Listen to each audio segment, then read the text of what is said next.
was a bit excited as well, but cautiously so. And on June 25th, 2021, the Office of the Director of National Intelligence finally released the unclassified version of this report to the public. Well, here it is, in all its glory, the whole 9 pages of the preliminary assessment on unidentified aerial phenomena. And you guys know me. I'm going to go over this thing and read it for myself. And I promised you guys that I would go over it with you line by line and let you know exactly what I think about this document. And so that is precisely what I'm going to do. Now, some people are saying that this thing is a huge step in disclosure, and they're giving fist bumps to people like Elizondo and Corbell and the likes. But from what I've seen, the vast majority of people seem to feel like this report was a little disappointing. And I have to admit that I myself was a bit disappointed when I first heard of the publication of the report because of its offensively small 9 pages in length. And I honestly feel like with all of the hype and promotion that this report had been given in the mainstream media, that it's kind of a slap in the face to any critically thinking person to present this flimsy 9 pages and to attempt to pass it off as everything that the Pentagon knows about UFOs. Speaking of conspiracy theories that actually have truth at the bottom of them, the Corona Relief Bill the President signed last month contains a provision that hasn't gotten a lot of attention. It directs the Director of National Intelligence, in consultation with the Secretary of Defense and the heads of other agencies, to disclose what they know about UFOs within 180 days. So what are they going to tell us? We were all lied to by these opinionated and biased news outlets, and I hope you all remember that fact when they try to sell you more lies. I know I will, and I won't be clicking or watching. Now, let's go ahead and dig into this 9-page report and go over it with a fine-tooth comb. Because around here, we are on a search for universal truth. And we don't need any stinking news agency to tell us what to think, do we? Nope.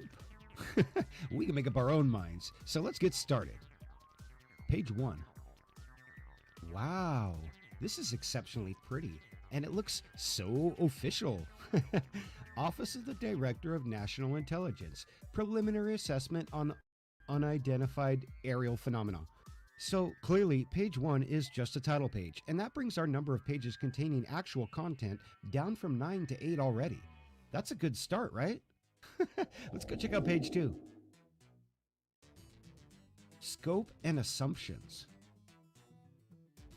This preliminary report is provided by the Office of the Director of National Intelligence, ODNI, in response to the provision in Senate Report 116-233 accompanying the Intelligence Authorization Act, IAAA, for fiscal year 2021, that the DNI, in consultation with the Secretary of Defense, SecDef, is to submit an intelligence assessment of the threat posed by unidentified aerial phenomenon, UAP, and the progress the Department of Defense Unidentified Aerial Phenomena Task Force, UAPTF, has made in understanding this threat. Okay, so this first part simply says that the Pentagon is informing us that this report is in response to the mandate in the Intelligence Authorization Act of 2021, commonly known as the Pentagon 180-Day UFO Report. Pretty boring, right? And in fact, the rest of this section is more of the same, because in the next part, they're just simply saying that the Pentagon has established an office for reporting UFOs. Well, that's great to hear, because that was also required in the Act. So yeah, take that for what it is. They're simply saying that they're in compliance with the mandates by furnishing this report and by designating this office the UAP Task Force. Nothing much here. Oh, but this last part is a little interesting. Check this out. The dataset described in this report is currently limited primarily to U.S. government reporting of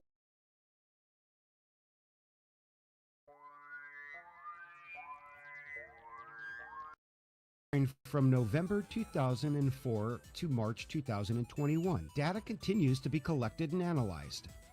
Okay, so 2 things here. First, the entire context of this report only covers official U.S. government reporting for the years of 2004 to 2021.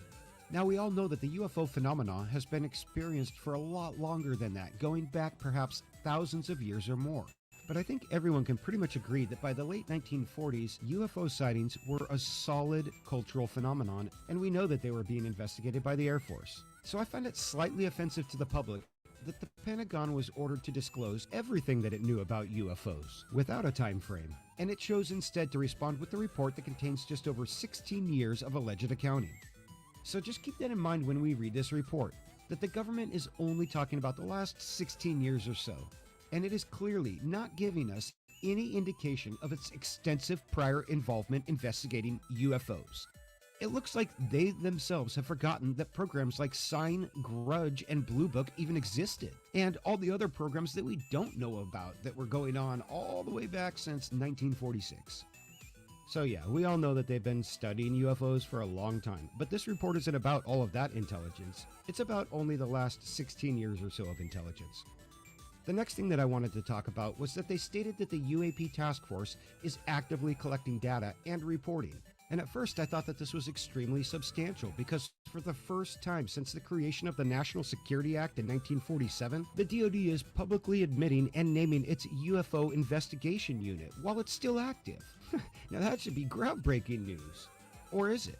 You see, it's the UAP task force, so maybe this unit is just a front or a cover unit that investigates balloons and blimps and drones and potential foreign adversaries, and there's another unit that is top secret that is taking all the true UFO sightings and encounters. We just don't know because they're not telling us that the UAP task force is the only investigation unit. They are simply saying that the UAP task force is now the so-called official unit that was required in the DIAA 2021. So again, they're trying to take credit for doing something that they were ordered to do. But don't you like how they just subtly drop that in there, and the mainstream seems to make no mention of it? Remember, most of them are saying that this report is nothing much, and that it's not special. Anyhow, let's move on to the assumptions section at the bottom. Various forms of sensors that register UAP generally operate correctly and capture enough real data to allow initial assessments.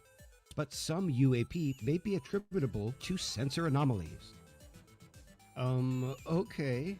I kind of take it for granted that the US military, which has the largest, most well-funded, and most technologically advanced military of any military in the history of the planet, has sensor equipment that works and should be, for the most part, free from anomalies, and that our military personnel are adequately trained to recognize such errors when they may occur. What are they trying to pull here? Throwing in a statement that says UAP could be sensor anomalies. I mean, yeah, of course they could. They could be sensor anomalies. Or they could be a bokeh effect caused by lens flare on a camera. Or they could be an atmospheric weather condition. Or an airplane flying by without a transponder. Or a balloon. Or many, many other things, including a UFO, right? Sorry guys, but like I said, this report is offensive to me, and it should be offensive to you too. I mean, seriously, just how gullible do they think we are? Okay, anyhow, let's move along to page 3.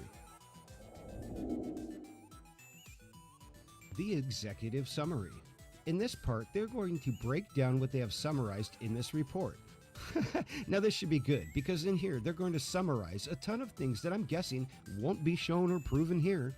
This is the part of the story where they do the old, you will just have to trust us on this one, guys. And they could tell us that they have proof that the moon is made of Swiss cheese, but that it's top secret and they can't show us the information, or it might divulge means, tactics, or technology. But maybe I'm just being cynical. Let's go ahead and take a look. They start by saying, the limited amount of high-quality reporting on unidentified aerial phenomenon hampers our ability to draw firm conclusions about the nature or intent of UAP. The UAP task force considered a range of information on UAP described in U.S. military and intelligence community reporting, but because the reporting lacked sufficient specificity, ultimately recognized that a unique, tailored reporting process was required to provide sufficient data for analysis of UAP events. As a result, the UAP task force concentrated its review on reports that occurred between 2004 and 2021, the majority of which are a result of this new tailored process to better capture UAP events through formalized reporting. Most of the UAP reported probably do represent physical objects, given that a majority of UAP were registered across multiple sensors to include radar, infrared, electro-optical, weapon seekers, and visual observation. Now, wait just a minute here. Didn't you just say on page 2 that, quote, some UAP may be attributed to sensor anomalies, end quote. Well, if a UFO is tracked on multiple sensors and has been spotted visually, that doesn't sound like a sensor anomaly to me. That smells like a bunch of bull. I mean, it's almost like they thought that we wouldn't believe that that was swamp gas or weather balloons anymore. Anyhow, here they are subtly telling us again that they most certainly have tons of sensor information on UFOs and that they are simply not showing it to us. So this next part is pure gold. Check this out. In a limited number of incidents, UAP reportedly appeared to exhibit unusual flight characteristics. These observations could be a result of sensor errors, spoofing, or observers' misperception, and require rigorous analysis. Here, they are straight up saying that UFOs have most certainly demonstrated advanced flight physics that they cannot explain. And then they try to explain it anyhow by implying that there are sensor errors, spoofing, or observer misperception. Oh my, this is just too much. Okay, guys, dare I even ask you how the Pentagon came to this offensive conclusion? Again, just how gullible do they think we are? I have a very hard time accepting that the Pentagon is clueless about how these crafts that use advanced propulsion can violate our airspace at will, and that they are simply unconcerned with the issue.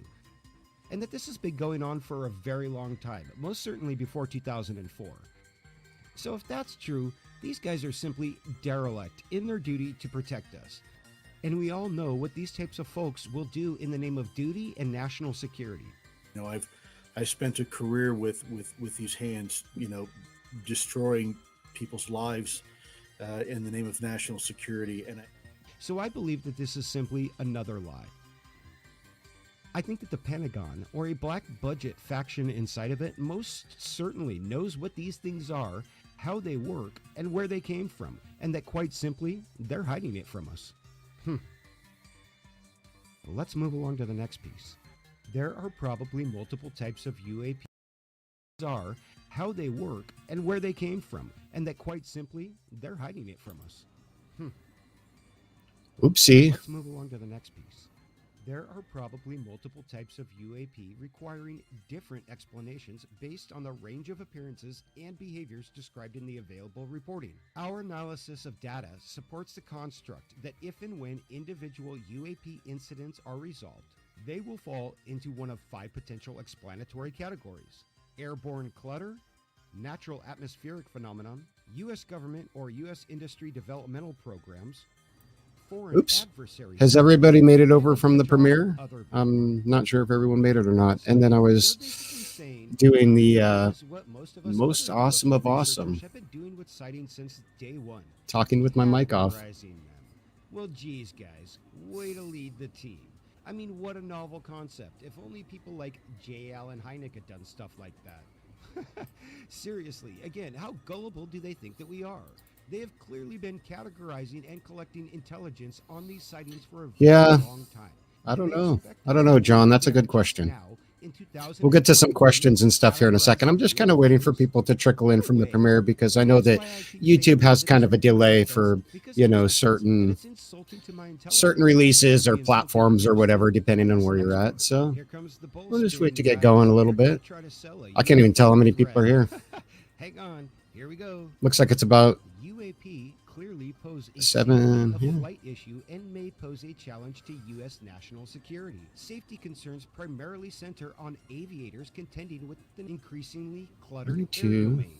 UAP. Let's just get rid of that for a second. And let me say thank you to you all for coming to the premiere of my review and analysis of the 180-day report. I know it was an hour-long video, and I am pretty aggressive in my opinion sometimes, but I put a lot of work and a lot of thought into this, so I really just wanted to keep it real and tell you guys what I think and tell you why I think it. So that's what this video was about, and I hope even if you hated it, that at least you know, can appreciate that part of it, you know. But yeah, so tonight we're going to look at maybe that report a little bit. If you guys want to look at some of that, we can take a look at that and talk about it. But I did also say that I was going to have people call in too. So if any of you want to call in and talk to me and talk to the channel and talk to everybody who's here about what you think about this report, I think there's going to be a link that's going to pop up here in just a second. Maybe. Should be right there.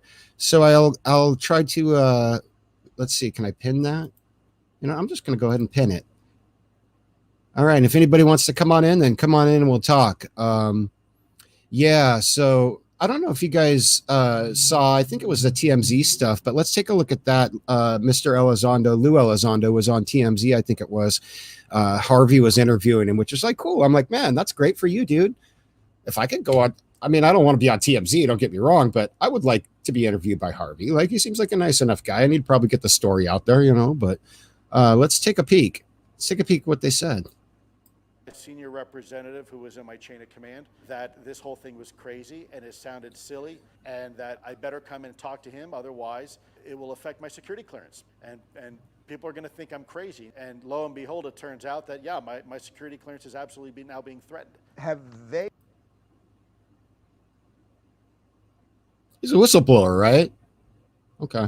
Yeah, I'm guessing they probably would revoke his security clearance. I'm sorry, that's just so funny to me. He's shocked. Look at him, dude. He's shocked that they revoked or coming after his security clearance. But yeah, dude, look at all the waves you're causing with the Pentagon. The only thing that I'm shocked is that they get away with it for too long, unless you had some pretty powerful friends there that were protecting you. But now it seems like they're just we don't care. We had enough. They tried to block you from getting a job since you left the Pentagon? Well, it's a little more sophisticated than that. What they do is they threaten your security clearance. With my background in counterintelligence, as in security and former special agent, that's all I'm qualified to do. So they know by cutting that string, in essence, that keeps me from being able to. Hold on, let's just listen to that one more time. He's saying, so this is all I'm qualified to do is to be a counterintelligence agent, to be one of those operatives, to be one of those people. That's the only way that I can make $1 in America. Is the job market somewhere I'm thinking it's not? Is there not a freaking McDonald's in whatever Wyoming you live in where you could just hang up your spy hat and go get a job flipping burgers for minimum wage and pay your bills? No? Something's wrong here, man. I want to hear that again. In essence, that keeps me from as in security and former special agent. That's all I'm qualified to do. So they know by cutting that string, do is they threaten your security clearance. With my background in counterintelligence, as in security and former special agent, that's all I'm qualified to do. So they know by cutting that string, in essence, that keeps me from being able to stay employed. So who's employing you, Lou? Is it Lockheed? Is it Boeing? Is it Bigelow Aerospace? Who's employing you that you need security clearance? What's going on? How does anybody buy what this man is selling? I just don't get. Enough of that. I'd like to talk about the 180-day report, and all that, but I said everything that I need to say in the video, so I'd like to hear what you guys think about it. So I'll go and check out the chat here in a second, but I'm just going to let that play for a second. Let's go back to that.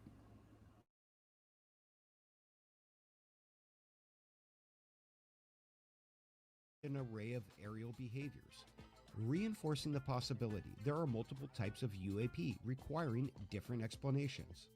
Our analysis of the data supports the construct that if and when individual UAP incidents are resolved, they will fall into one of 5 potential explanatory categories: airborne clutter, natural atmospheric phenomena, U.S. government or industry developmental programs, foreign adversary systems, and a catch-all other bin. With the exception of the one instance where we determined with high confidence that the reported UAP was airborne clutter, specifically a deflating balloon, we currently lack sufficient information in our dataset to attribute incidents to specific explanations. So here again, they are admitting that the information in this report is from a hand-picked and biased dataset, and they use this excuse to state that they, quote, currently lack sufficient information in this dataset to attribute incidents to specific explanations. So the reason the Pentagon cannot identify these UFOs is because they have specifically selected cases that were not identified to be included in this report. Again with the offensive double talk, and I have to ask, precisely, how gullible does the Pentagon think that we are?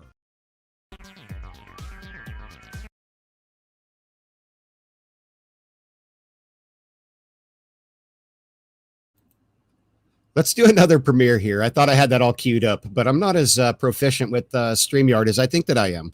I'm waiting for you guys to come on in. If anybody wants to come on and chat, talk about the video, talk about something else, that's fine. But for now, I've been working on some side music projects here, which are my alien dance videos and music. So this is all original music that I made, and so we're going to play this as the background music. And if you'll go back and listen to the last the 180-day report video, I actually used this music as the background music for that one as well. We're just going to get a better feel for what it's about, and I made some little videos to go with them, so we'll just kind of play those in the background when we talk or whatever. So if there's anything that you guys want to chat about, toss it up in the chat, and yeah, we'll go from there. For now, enjoy the return of Howard the Dancing Alien on the Area 503 Alien Dance Party. This guy was like a big hit in 2010 or something like that. I don't remember. He had his moment. He still got a few memes. Might get a few more before I'm done with them.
Can you guys actually hear me talking over the music, or is that way too loud to hear me?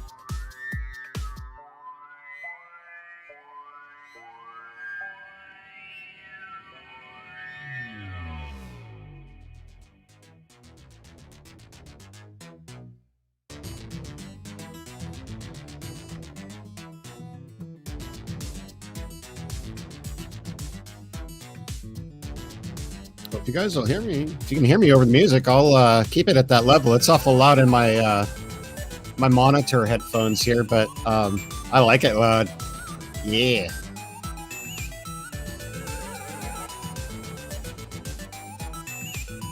So yeah, if somebody wants to chime on in and join the show, I will drop the link one more time. Oh, we got someone in the lobby, but they're not connected. I don't know what that means. So looks like it's Mr. Bubbles. If you can reconnect, try again. Disconnect and reconnect. I can't add you till you do that. So this is some dance music that I was working on, and these videos are actually a lot of fun to work on too. Like this one, if you'll notice, I mix real imagery from the Perseverance and Ingenuity missions in with like CGI and animations, and then like that last little clip was just like a it was a just a clip of a toy space shuttle with like some fake smoke coming out from underneath it. But I'm just trying to mix it all up, you know, in this one, and kind of keep it like, I don't know, maybe bridge that gap between like science and, you know, like, I don't know, art. I don't know. Whatever, I'm a geek. I don't care. I own it. My music's real loopy. Like, I haven't really got into like the, I'm very untrained at music right now, but, you know, it makes good background music or whatever, you know, that sort of thing. But I'm working on it, and it will get better like everything, you know, like when I started making videos, I didn't have any idea how to edit, let alone how to use a video editor. And I had no idea how to animate and how to, you know, record audio and do all that stuff. So, you know, nothing to it but to do it, I guess. You know, you just gotta hike up your britches sometimes and say, whatever it takes, I'm gonna do it. So you start to do it, just plug away at it. So we'll see. I saw that Lee from First Floors here, he's been helping me learn some stuff. He's got many years experience and just a bunch of talent. And so that's, you know, just really awesome that he's gonna help me.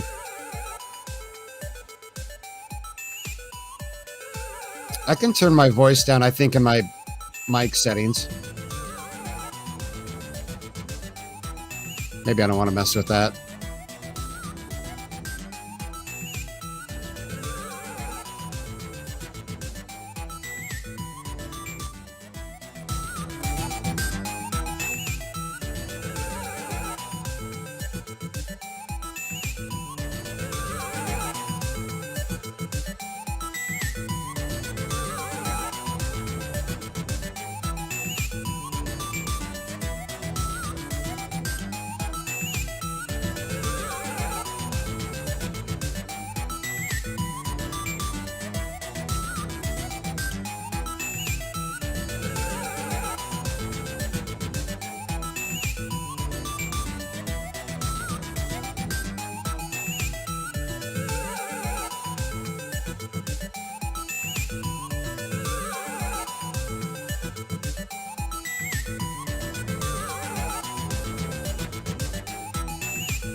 Okay, is that better? I hope. It's showing up on the meter. It It does that from every now and, it happens, so yeah. And now the music's too quiet, right? Because I turned it down because I thought my mic was too loud, but my mic wasn't working. So it looks like we do have somebody who's coming to talk. Mysterious here, it looks like.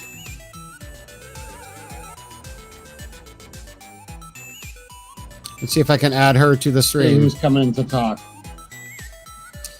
You'll have to turn down the stream there. Hello. Yeah, turn down your Can you radio. hear me? See if I can add her to the stream. Who's coming to talk? Okay. You'll have to turn down the stream there. Hello. One sec. Okay, is that better? All right. Yes. Can you hear me now? No, I can't hear you at all. Can't hear me at all. Uh-oh. I don't know what's going on then. I was hearing me on your speakers. Do you have a headset? You need. Uh-oh. We're having some technical difficulties there. Me on your speakers. Do you have a headset? Yes, somewhere. I'll see if I can find it. Just a sec. I'm going to go ahead and mute you until you get your headset there because it was echoing back. Okay.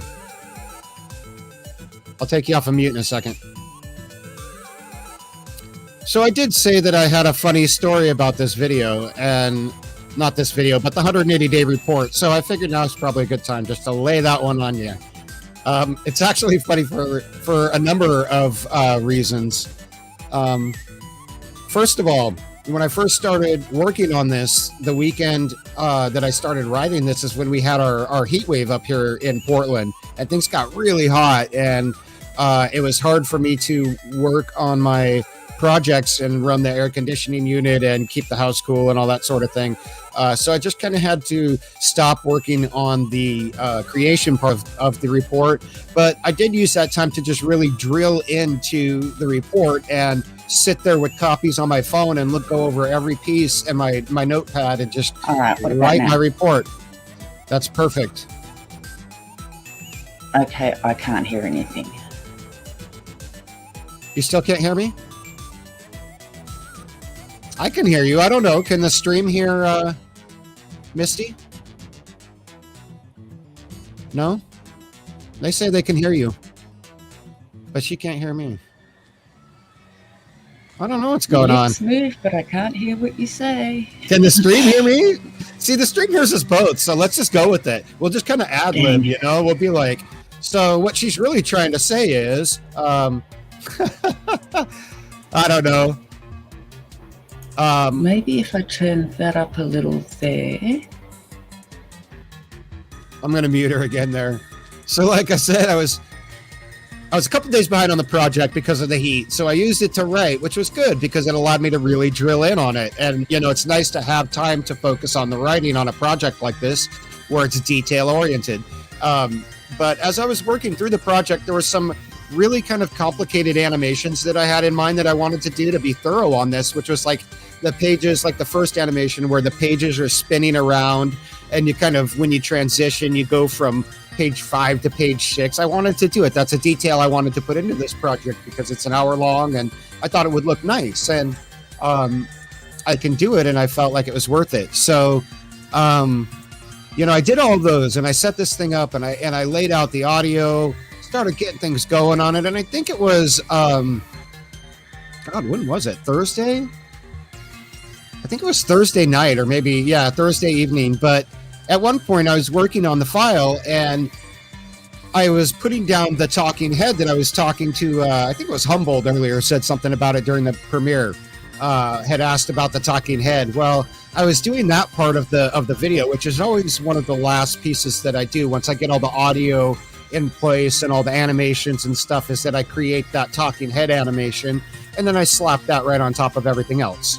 So I was doing that part, and when I went to go back into the original project file to put the talking head on top, I accidentally saved the talking head in its own file, but called it the main project file. So I overwrote the project file, the whole project file that I had. Everything for this project was basically, I mean, not everything was gone because I still had the animations and the audio and stuff, but like I was basically back, not at square one, but I was at square two, you know, and I was just like, oh my goodness, did that really just happen? Do you have backups? Can I go through this? Can I find a backup? Did I have a restore process? And, you know, there was basically a combination of like 5 things that had to go wrong for me to lose this project and not have a backup. And that's precisely what happened. It was almost like a Rube Goldberg machine of like a ball bearing running down a track and hitting a balloon that pops and a fucking thing kicks a chicken that lays an egg like in the Goonies, you know, and then boom, I lost the project. And I'm like, okay, here. And I wanted to put this thing out on Saturday, so I didn't think I was going to be able to, but I, you know, kind of took a little bit of time to refocus, and I had some decent motivation, and I was like, you know, I got to do this. I have to put this video back together again, and I just have to do it.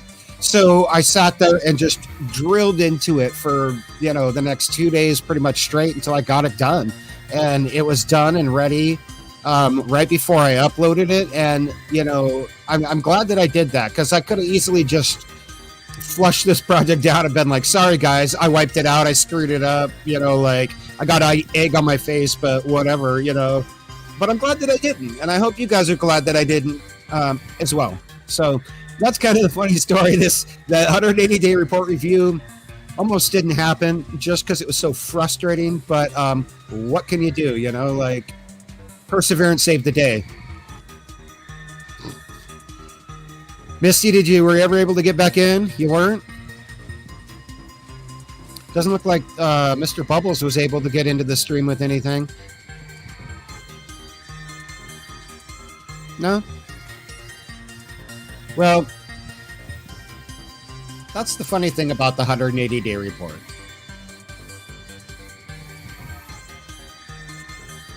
What's not so funny? The money? 20 plus trillion? Yeah, that's not so funny. What are they doing with it? Is it a just greed, or is it a secret army, or they just need to build the next greatest weapon? I don't know. Hope it's for good, you know, good reasons. That's the thing, when you never know, right? I mean, like if they just tell you there's 20 something trillion missing, what are you supposed to say? What can you say? Hope the national security's worth it. A lot of people here could use that money. We could use that for a lot of different things. We could use it for foreign aid. That would be a better use, I think, than weapons. But I don't know. Maybe they know something we don't. And that's the case. Like, if they know something we don't, just tell us. Like I said, you know, like, who even knows? All right, I'm going to bring Misty in. She's back in the lobby. Looks like she's ready to go. Let's give it a round 3. Like I said, you know, like, who even knows? Can you? I'm going to bring Misty in. She's back in the lobby. Looks like she's ready to go. Let's give it a round 3. Like I said, you know, like, who even knows? Hey, Misty in. She's back in the lobby. Looks like she's ready to go. I don't know if it's me or you. I'm getting a loud echo. Like I said, you know, like, can you hear me, Misty? No, that's not. I don't know if it's me or you. I'm getting a loud echo. Yeah, same. And that was through YouTube. When I turn off the volume on YouTube, I can't hear you again. So now you can't hear me at all? Ah, damn it. I think you should maybe have YouTube just closed and just go to the web browser and use StreamYard. Try that. It might be conflicting with your audio. No, sorry, I can't hear you. I don't know what I'm doing here. Sorry, guys. Sorry, Manny. It's all right. It's all right. So Mysteria's having some, she's having some problems with her audio there. I'm having problems. I don't know. Sorry, guys. Sorry, Manny. It's all right. Help the homeless, so just Joe. Yeah. She's having some problems with her audio there. I'm having problems. I don't know.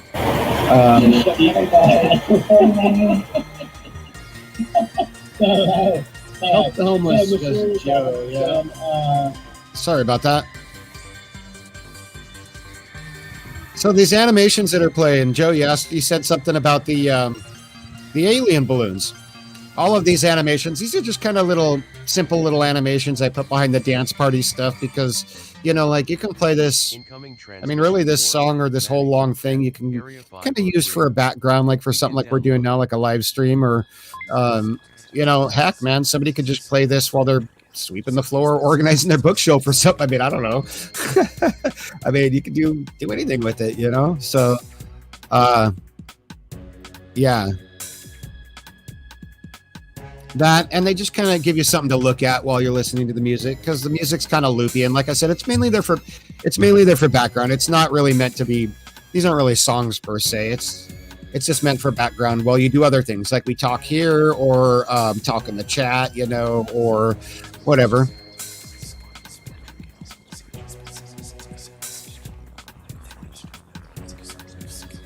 Plus, Howard the Alien's cool. I mean, he's just rocking. I mean, how can you not like him? He gets a little boring sometimes, but, you know, you find other ways to make him creative, you know. There's some clever little parts, like one where he pulls in a scene transition from the side, and there's many parts where he flies different things by pointing them out or drags them out or whatever. I'm always looking for funny ways to make him interact with the different things that I have.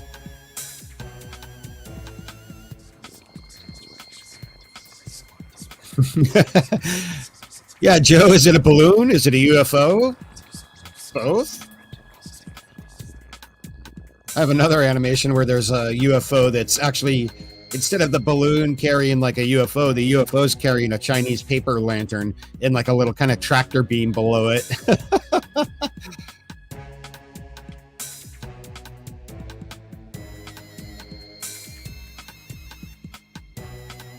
All right, looks like Mr. Bubbles is in the lobby and he's set up. So we'll try to bring him in and hopefully he doesn't have the same audio feedback stuff problems that I was having with Misty. So let's bring him in real fast. Mr. Bubbles, you are live and on the air. Oh, good. Can you hear me in the back? I can hear you. Nice. Can you hear me? So I can hear you. I can hear you pretty good. What's on your mind, man? What'd you think of that 180-day report? Okay, well, I always like what you do. All right, I am superiorly stoned out of my score right now. But I always like your stuff. You know that. I know, you know, hold on. Let me fix my mic. Because now I can't hear you. You can't hear me? What happened? Yeah, go ahead and get your mic adjusted there, man, and then come back to us there. So,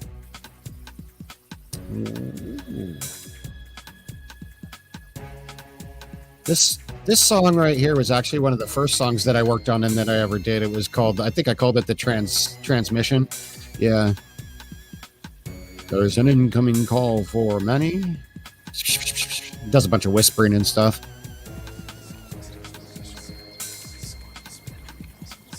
Everybody's having audio issues today. I'm telling you, or just done. It's all right.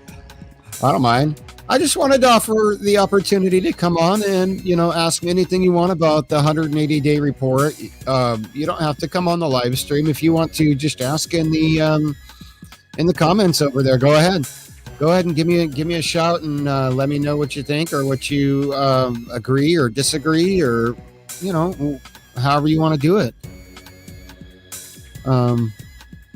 I don't think I have them muted, or maybe I do. I'm going to try to unmute them both and we'll see. If you agree. I guess Misty's still having the feedback. Okay, so there we go. Misty, I'm sorry. I'm going to bounce you off of here. And if you can get it figured out in the lobby, let me know. And maybe someone in the lobby can help you out.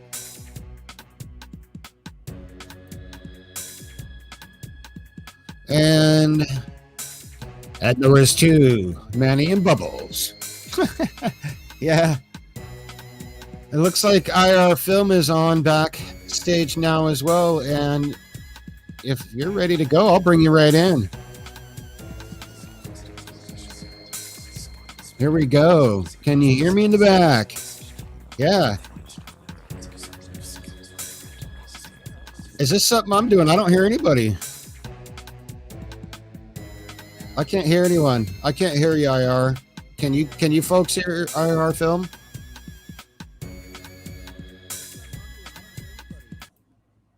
Can't hear me? No. I can't hear anyone. If I stop the music, I could barely hear you at all. You might have to check your settings in the lobby and make sure that the auto gain or whatever it is, there's some kind of auto correction in there that might help you out there. But yeah, I can't hear you at all.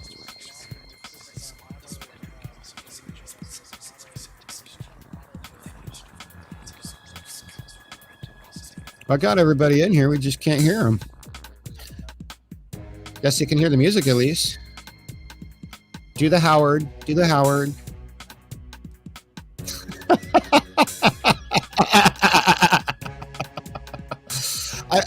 You guys get, yeah. IR, if you can hear me, pop out to the lobby, go to your, or just go to your sound options. I think you can do it from here and try to crank up your, set your mic volume to auto balance or something like that. I think there's an auto setting that might help. I just want to talk to someone, man. Leave me hanging here by myself. I'll just have to sit here and talk to me, myself, and I, and my split personalities. Is that what it is? I'll be like, how are you doing today, Manny? Oh, great, Manny. What'd you think of that report? Dude, you nailed it, bro. And I'll be like, yeah, awesome job, huh? I'm like, come on, this gets old. Somebody else help me here. I'm dying. I'm gonna start talking to Howard here in a second.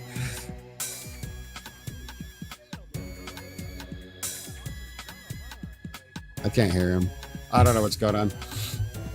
Well, maybe I should not do the call and stuff. Yeah. I still can barely hear you. That's a little bit better, but I don't think it's your physical proximity. I think it's a setting, you know? I think your mic's picking it up. I just don't think it's getting to me. Same. Misty says she can't hear me in StreamYard, only through YouTube and on my Area 503 channel. But IR can hear me, but I can't hear him. I can't hear Mr. Bubbles. Can I hear Mr. Bubbles? He was pretty quiet too. Oh shit, now I can hear you. Now I can hear Bubbles. Yeah, I had to switch my settings on the there we go. itself. All right. Well, you know, you got to try these things until you figure them out. I mean, that's all you can really do. And sorry about it takes time sometimes. Sorry about the swearing. I don't mean to swear. It kind of happens. Yeah. I'm still learning how to use StreamYard myself. You know, I don't use it very often. I prefer to use OBS, but I wanted to have people on. I wanted to allow to do what we're doing right here, where people can come on and talk. And that's, it's extremely easy to do in StreamYard, and you can do it in OBS, but it's just a little bit more difficult and more resource intensive. That, and you can only have 10 people at a time in StreamYard. Yeah, so we got a few in. We're trying to get it work. Did you catch most of the video on the 180-day report? Which one are you asking? On the premiere that we just did? Did you catch that? I caught a little bit here and there because I was busy making dinner, and I tried though. I can always go back and watch it. Yeah, right on. Oh, Dark Hour's in the house. I just saw Michael Roser's here. What up, Mike? Yeah, so I can hear IR. You can? I can't hear IR at all. You see, I don't know what the deal is. Do I have him muted in the... It doesn't say it. I don't have him muted. I have him automatically adjusted. He can hear me fine. Like, I don't know. IR, can you hear me? If so, give me a thumbs up. I can hear you pretty well. Yeah, maybe it's because I'm trying to play music in the background and show off my dancing alien. And I love that you made that. Yeah, this is cool. I'm going to upload this so people can, like I said, put it on if they just want to play it or whatever. IR, if you're talking and I'm cutting you off, it is not at all intentional. I simply cannot hear you. I'm sorry. Did you ever think about putting clothes on your alien? He doesn't need the alien has nothing to cover. Look. That's just so Let me beautiful. pause the music for a second and see if that helps the audio. Let me just do that. This might be because I'm trying to do too many things here. So let me take that off of here. We don't need no stinking background music. I was enjoying it. Well, yeah, I mean, it's fun. But I still can't see. I can't hear him at all. Dude, I don't get it. But you can hear us. Yeah, I can hear you just fine. Yeah. Oh, Anybody else want to try to come on in? I don't know what the deal is. Bubbles, can you translate for IR? You want a middleman? IR, can you hear us talking? If so, give us a thumbs up. See, he hears us. We just can't hear him. Oh, there he was, barely. Okay, go into your computer settings. I don't know what kind of computer you have. Well, it might be a compressor issue. It might be I don't know. It sounds like some people in the audience can only hear myself and Bubbles, but they can barely hear IR as well. Try to reconnect IR if you don't mind. Just disconnect and reconnect. I'll put the link back in there. And if anybody else wants to try to connect, go ahead and come on in to the link that I'm going to post in the chat here in just 1 second. And you can try to get your audio to work with my stream as well. So far, we're running I don't know, what is this, a 20% success rate? So that's not very good. Somebody help me out here.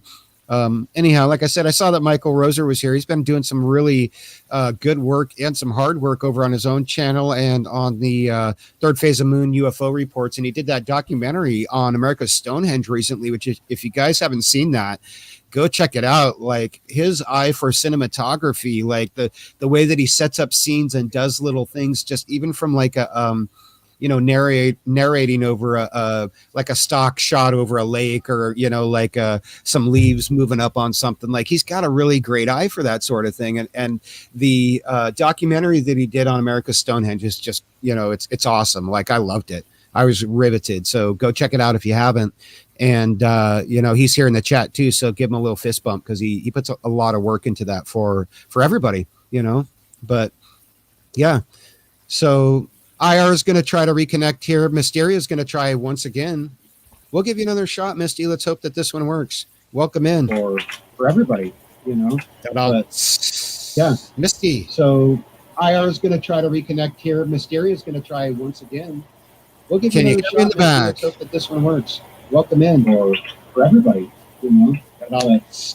Okay, same issue. I can't hear you at all through StreamYard. You can't hear me. This one works. Welcome in. IR Film I can't hear him. Okay. Bubbles and I are if I turn we're the rocking. volume But off Bubbles is on insane. YouTube, Hey, I Bubbles. cannot hear You there? anyone. Hey Bubbles. Yeah. You there? Yeah. You still there? Yeah, I just don't. Are you there, man? Hey, I'm so, are you there? I'm so high, No, but Bubbles, I where don't are wanna- you there? I don't Are you want there, to Bubbles? fool you again. Bubbles, where are you, dude? I can't hear you now. I'm just kidding, bro. Are you there, man? Oh, I see. You told me right there. Are you there? I don't want to fool you again. Bubbles, where are you, dude? I can't hear you now. I'm just kidding. I'm so sorry, man. Now I'm getting an echo from the stereo here. Oh my God, I gotta do this. I gotta mute you. I'm so sorry. I'm so sorry. Misty, I'm gonna try to add IR back again. We'll try this again. Bubbles, I can hear you, man. What'd you think of the report, dude? Do you think that was straight up, or do you think that was like just a more Pentagon like shoveling of the crap, dude? Like from front to back, man. What do you think? Well, not from you, but certainly from the government. Oh, just a load of shit. Like always. You gotta know that. Yeah, dude, they were just heaping it on through the whole thing. IR, we can't do it, man. I can't hear you at all. I can hear nothing. Denana. What? Try. I hear you knocking, but you can't come in. Wasn't that Cheech and Chong? I'm sorry. He could try it again. I was going to ask IR if he just want to restart his computer. Yeah, I don't know. Yeah, but you know, I think that whole report, you got to take that into context too. Like, if you notice at the beginning, they started by saying, okay, look, we're only looking at U.S. government reports, right? We're only going to look at these things that were collected by Navy, military, people like Elizondo and ATIP, you know, things like that. These reports are everything else, like anything that the guys at Third Phase came up with, anything that I could have come up with, anything that anybody else came up with. Stan Friedman, if he was still here, they'd be like, screw you. You're anecdotal. You don't belong here. You don't count. So they started out by just basically narrowing down the field to next to nothing, you know, and then by there, it just slowly got worse and worse and worse. They're like, oh, now we're only picking 144 select reports going back to November. You know, what I'm guessing the exact date of the Tic Tac sighting is why they went back to that date. You know, there's no coincidence that the date of the report and the Tic Tac sighting are the same date. Like, that's got to be, there's some linkage there. It's just a matter of what, you know, but, you know, yeah. They won't release what they should release to, you know, the community. And there's reasons for that. We definitely could do their job a whole lot better. And you certainly do by doing these videos. I mean, what I caught, you went step by step, and I don't blame you at all. Because what's in that report is just bullshit and lies, in my opinion. So yeah, I'm gonna call it like I see it. And I said that when I did this report. If you're gonna ask me for my opinion, I'm gonna give it to you, you know, but I'm also going to cite references for my opinions, you know, and in this case, I'm using their own words to illustrate stuff, you know, like things that they point out in one part of the document that contradicts another part of the document, numbers that don't add up, all that sort of thing. You know, like it's all right there if you have the patience to go through it, but a lot of people don't, and I don't blame them. You know, like sifting through that document gave me a headache, you know, and I'm used to reading those things. I go to the FBI and the CIA web pages and I look at the public documents, and I've been looking at stuff that they've released, and I understand how they talk and what they say, and when they're releasing stuff, that it really is just trying to get you to think something. And that's where the truth lies in this, is that you're trying to find out what they're trying to get you to do. And that tells you where the truth is. You know, you're like, that's the only truth. IR is back. Let's see if this is better. Okay, can you hear me now? Oh my. There we go. We have audio. Thank you. We can hear you just fine now. And Misty, we can hear you too, but I just got a rotten echo on it. And she said she couldn't hear me. So that's just kind of where we are. So yeah.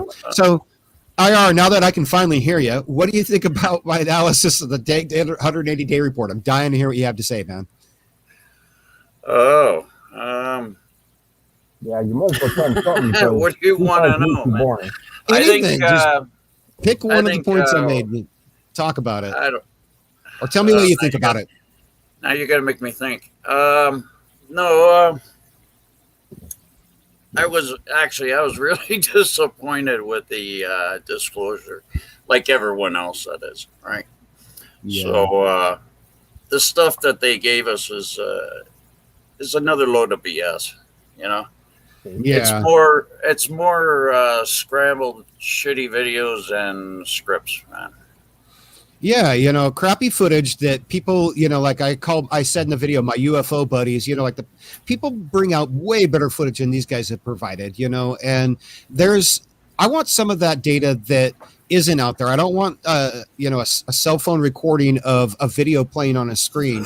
I want the electro-optical data that they're talking about that they have. And I really want that RF frequency data. I want to know what that's all about. Those ones that they just kind of dropped in there where they're like, we've got RF, you know, what is this? Is it a broadcast? Is it something that's going out to a drone? Is it something that's going out to to a satellite that's in orbit and then being broadcast to some deep space network, just like we have on our Perseverance rover? You know, like, is it something like that? Like, what is this RF energy? Is it just a low field of like your standard electrical device? You know, like, You know, like it could be anything, and we need to know. Like, why are they going to say that and not tell us? It's like, dude, here's a little whiff, and then they just take it away, and they're like, now stew on that, you know. And I'm like, Yeah. oh, I am stewing. I am stewing. I want to know. Look at me, man. I'm so excited. I'm like, what the hell? Tell me what this is, you know, like, oh, yeah. But I have not a clue about what that is, man. Not a clue. I've never heard of it before. Yeah. So I want to know, like, exactly like what that is. And it seems like this admission in this document, you know, like I said, that the fact that they narrowed it down at the beginning to the 2004, basically to the Tic Tac UFO is where they started. And they said, we're working from the Tic Tac UFO forward.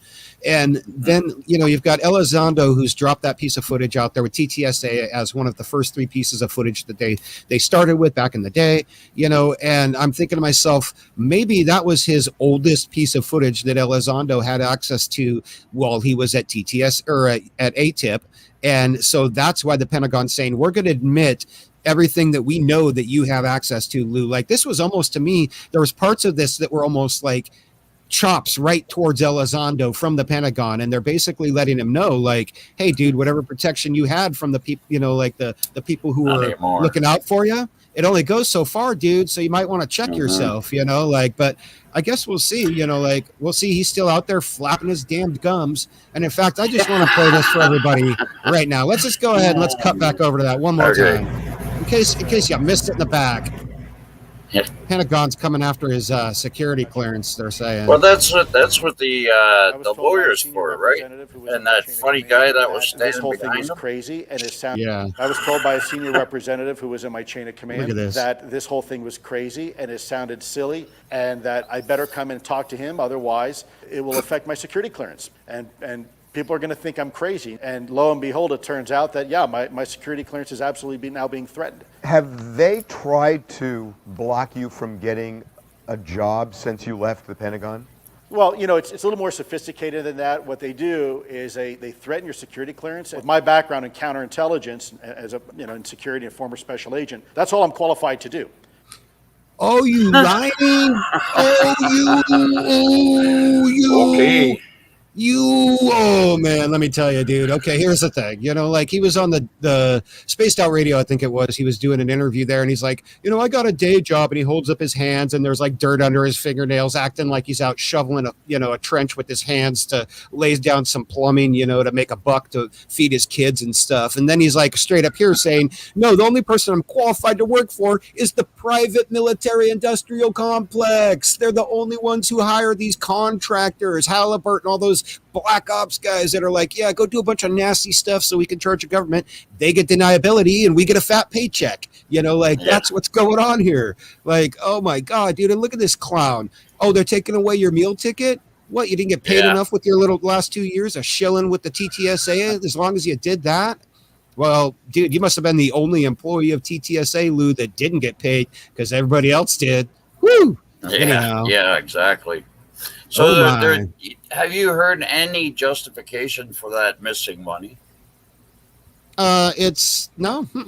I have to assume that it goes into these projects. You know, when they say that it's missing from the budget, you know, like, what does that mean? They've been telling us that for 20 years, and the number just gets bigger and bigger and bigger, and people have just kind of forgotten about it, you know. And I was having a conversation about this with a couple of people the other night, and, you know, I mentioned the fact that during those 20 years, we've also technically been at war, which gives certain powers to these industries. They get certain leeways while we're technically at war. Whether the American public is actually recognizing and acting on a daily basis that whether, you know, that we're at war or not, we have been, you know, and, you know, so that's something that people need to kind of realize. There might have been a whole lot of stuff going on right under our noses this whole time, and it just adds up to this. And finally, people are like, wait a minute, where's all this going?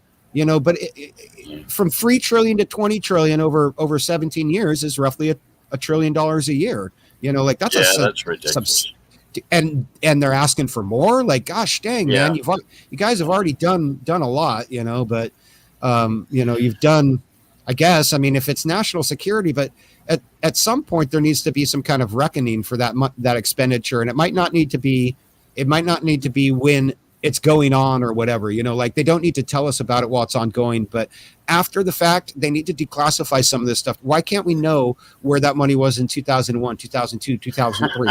You know, like, it's none of our business. maybe it's going the same places now that it did then. Maybe that's part of it, and that's a scary idea. So what can you say?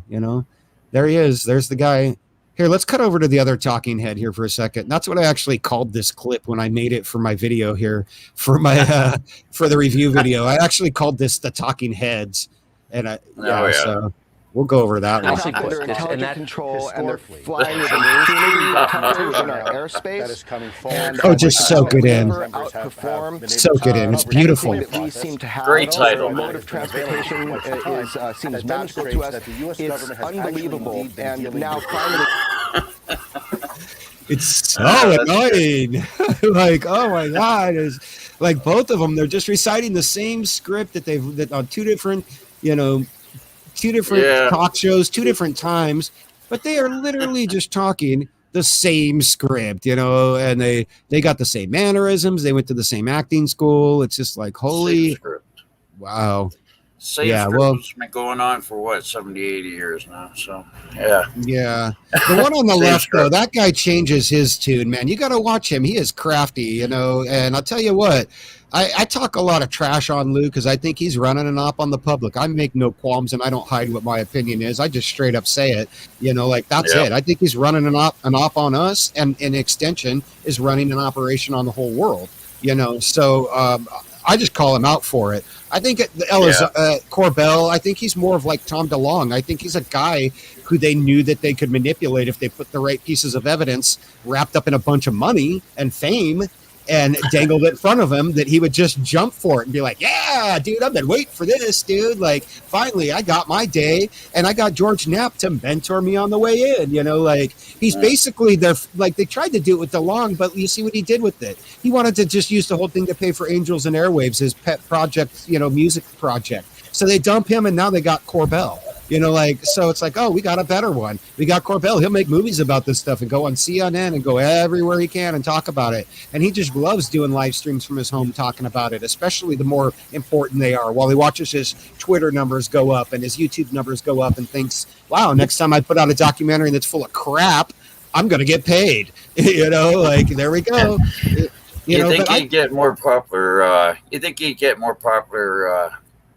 Going on shows that weren't only like 1,000 people or 5,000 people, Who's that, Lou or Corbell?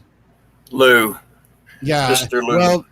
Well, I saw Lou go from the top. He started right at the Fox and the CNN and just started working his way all the way down.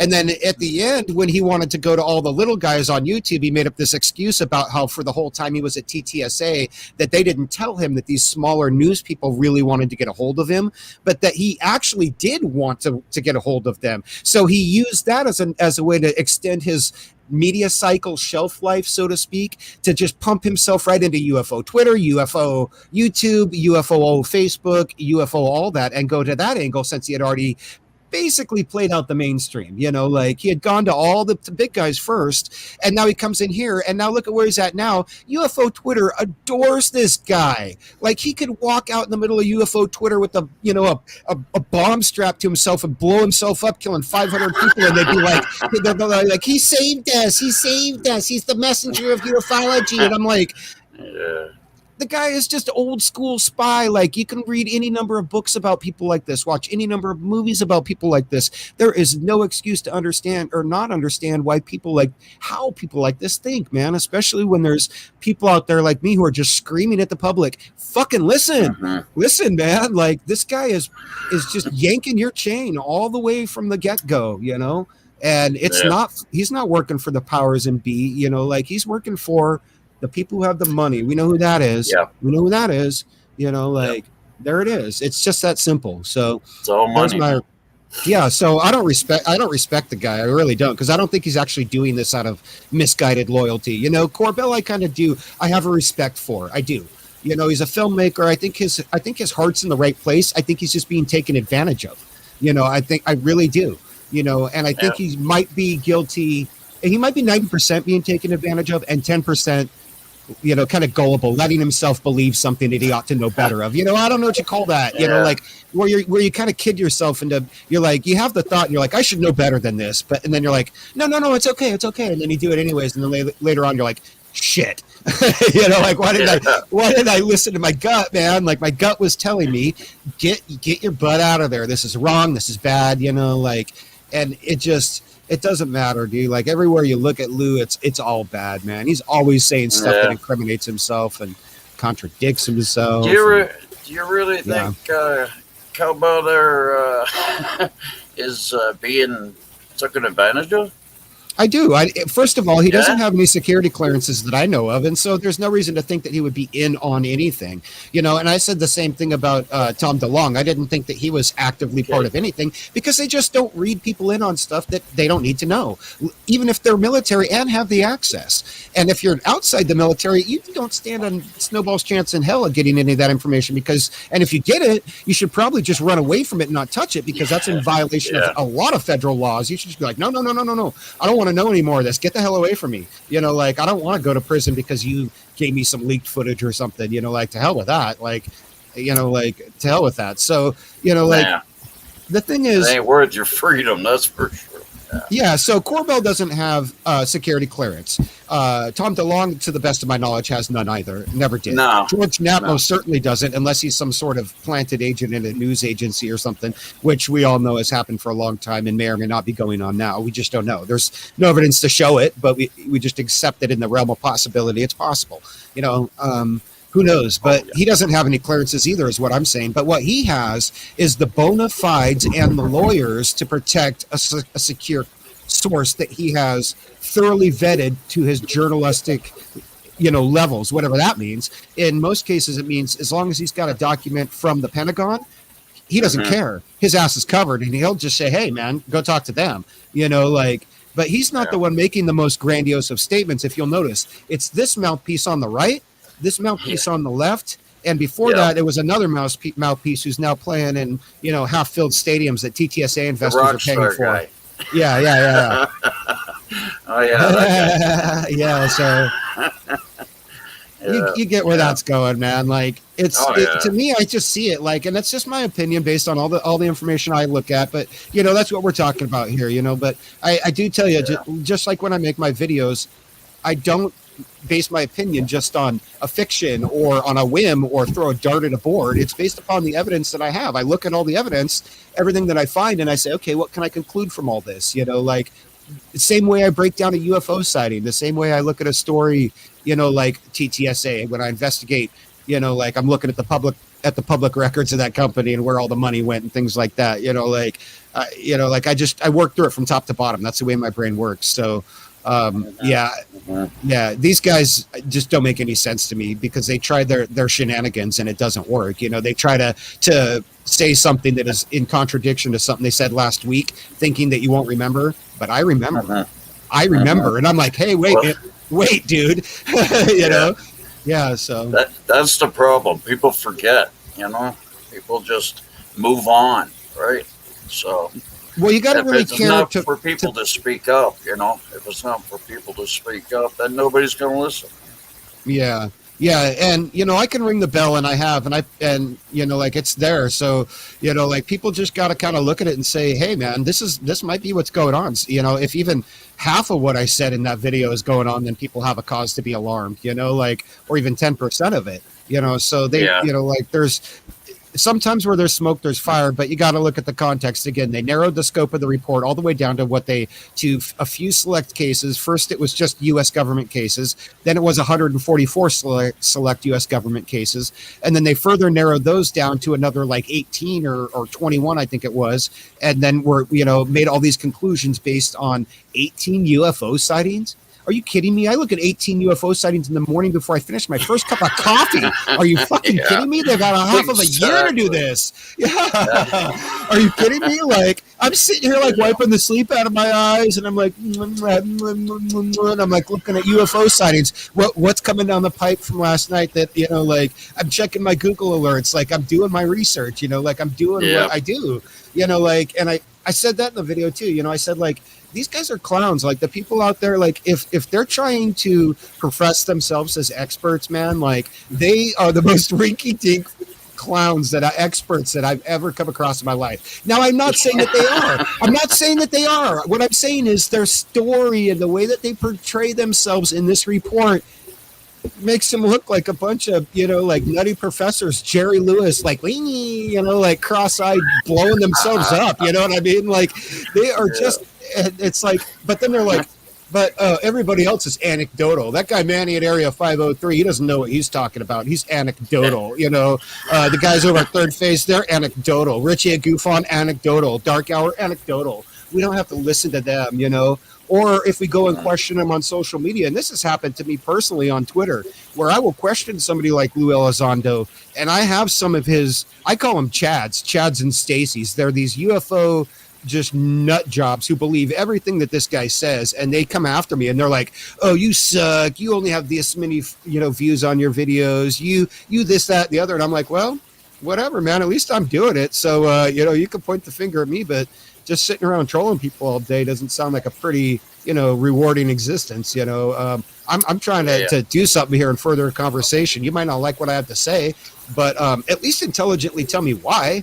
Don't just scream at me that I'm a poo-poo head and Lou Elizondo is the UFO messiah, just like I said in the video, and that's pretty much what I get from people. They're just like, you suck, Lou's a genius. Oh, what do you mean you don't trust a spy? And I'm like, what do you mean you do? Are you out of your mind? You know what Lou would have to do to earn my trust? Dude, yeah. I mean, are you kidding me? Yeah, I just don't. I won't take anything that he says at face value. So I will only accept stuff from Lou that I can verify and, corroborate. And when did journalists quit doing this? When did 60 Minutes have this clown on there and just let him say whatever the frick he wants and walk away from it? Can I do that? I'd love to get the promotion for Area 503. 60 Minutes, if you're watching this, please allow me to come on, because there's a lot of opinions that I'd love to give you guys about UFOs. Oh, maybe something that you might call a conspiracy theory or two. Maybe something about Antarctica, some UFO back engineered crafts that have been going on since the fucking 40s. Maybe we should have this conversation, I don't know. Definitely. I don't know. Or at least I'd like to say my opinions and have it given the same credit as Corbell got when he was on there, but they won't. I don't get it. Lou wouldn't even go on Third Phase and talk with Greer. Are you kidding me? It's Stephen Greer. Yeah. Oh my God. What was up with that? And he's afraid. Well, tell me what you heard about that. And what you think about it, real quick. Go ahead. Tell me what you heard about it. From what I heard, he basically got scared. He started calling them names, and that's about it. He basically, as far as I heard, he just didn't want nothing to do with them. All right? Yeah. Especially with Third Phase. I don't understand why he doesn't want anything to do with Third Phase. I don't understand. Well, I can understand why Lou wouldn't go on that particular show, because Stephen Greer basically just called him out in a lot of ways and said a lot of the things about him that I have said, which is that he seems to be working in operation on the public, and so from what I've seen about Lou Elizondo and the other talking head here, and this is why this talking head on the right won't go on Richie's show, is my opinion, is why he won't go on there, is because he's researched Richie and he's realized that Richie is not going to just let him say whatever he wants. He's going to question him and say, can you verify that?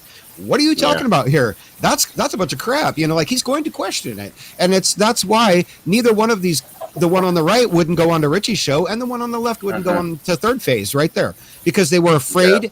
They were afraid, cowards, to answer to anybody who questions their story. And that's why they also ask you to email them and say, schedule an appointment. And then what they do is they say, oh, well, we're going to check out what you're about and we'll get back to you. And what that means is they're going to go to your channel, like to mine, and go and look at all the videos where I'm calling out Corbell and Elizondo. And they're going to say, we're not going on this guy's channel. He's going to destroy us. Are you kidding me? Look at how well prepared and how long he's been calling us out. We would never go on that channel. We would never touch this guy with the 10-foot pole. And as long as I'm small, they can just ignore me. But when you're the size of like Third Phase, they can't really ignore you. I mean, if Greer and them were really just hammering on them, and people on Twitter and some other platforms really got on it and said, hey, that's right, why aren't you doing this? And showed some kind of support, they would have to answer and show up. They can't ignore people when they're that big. You know what I mean? They have to do something. But, for guys like me, they don't care. They're just like, oh, whatever, dude, look at this guy. He's right. We'll just, what we're going to do? We're just going to subscribe to his channel and keep an eye on that guy. Well, thanks for the watch, guys. And the numbers. I appreciate the support.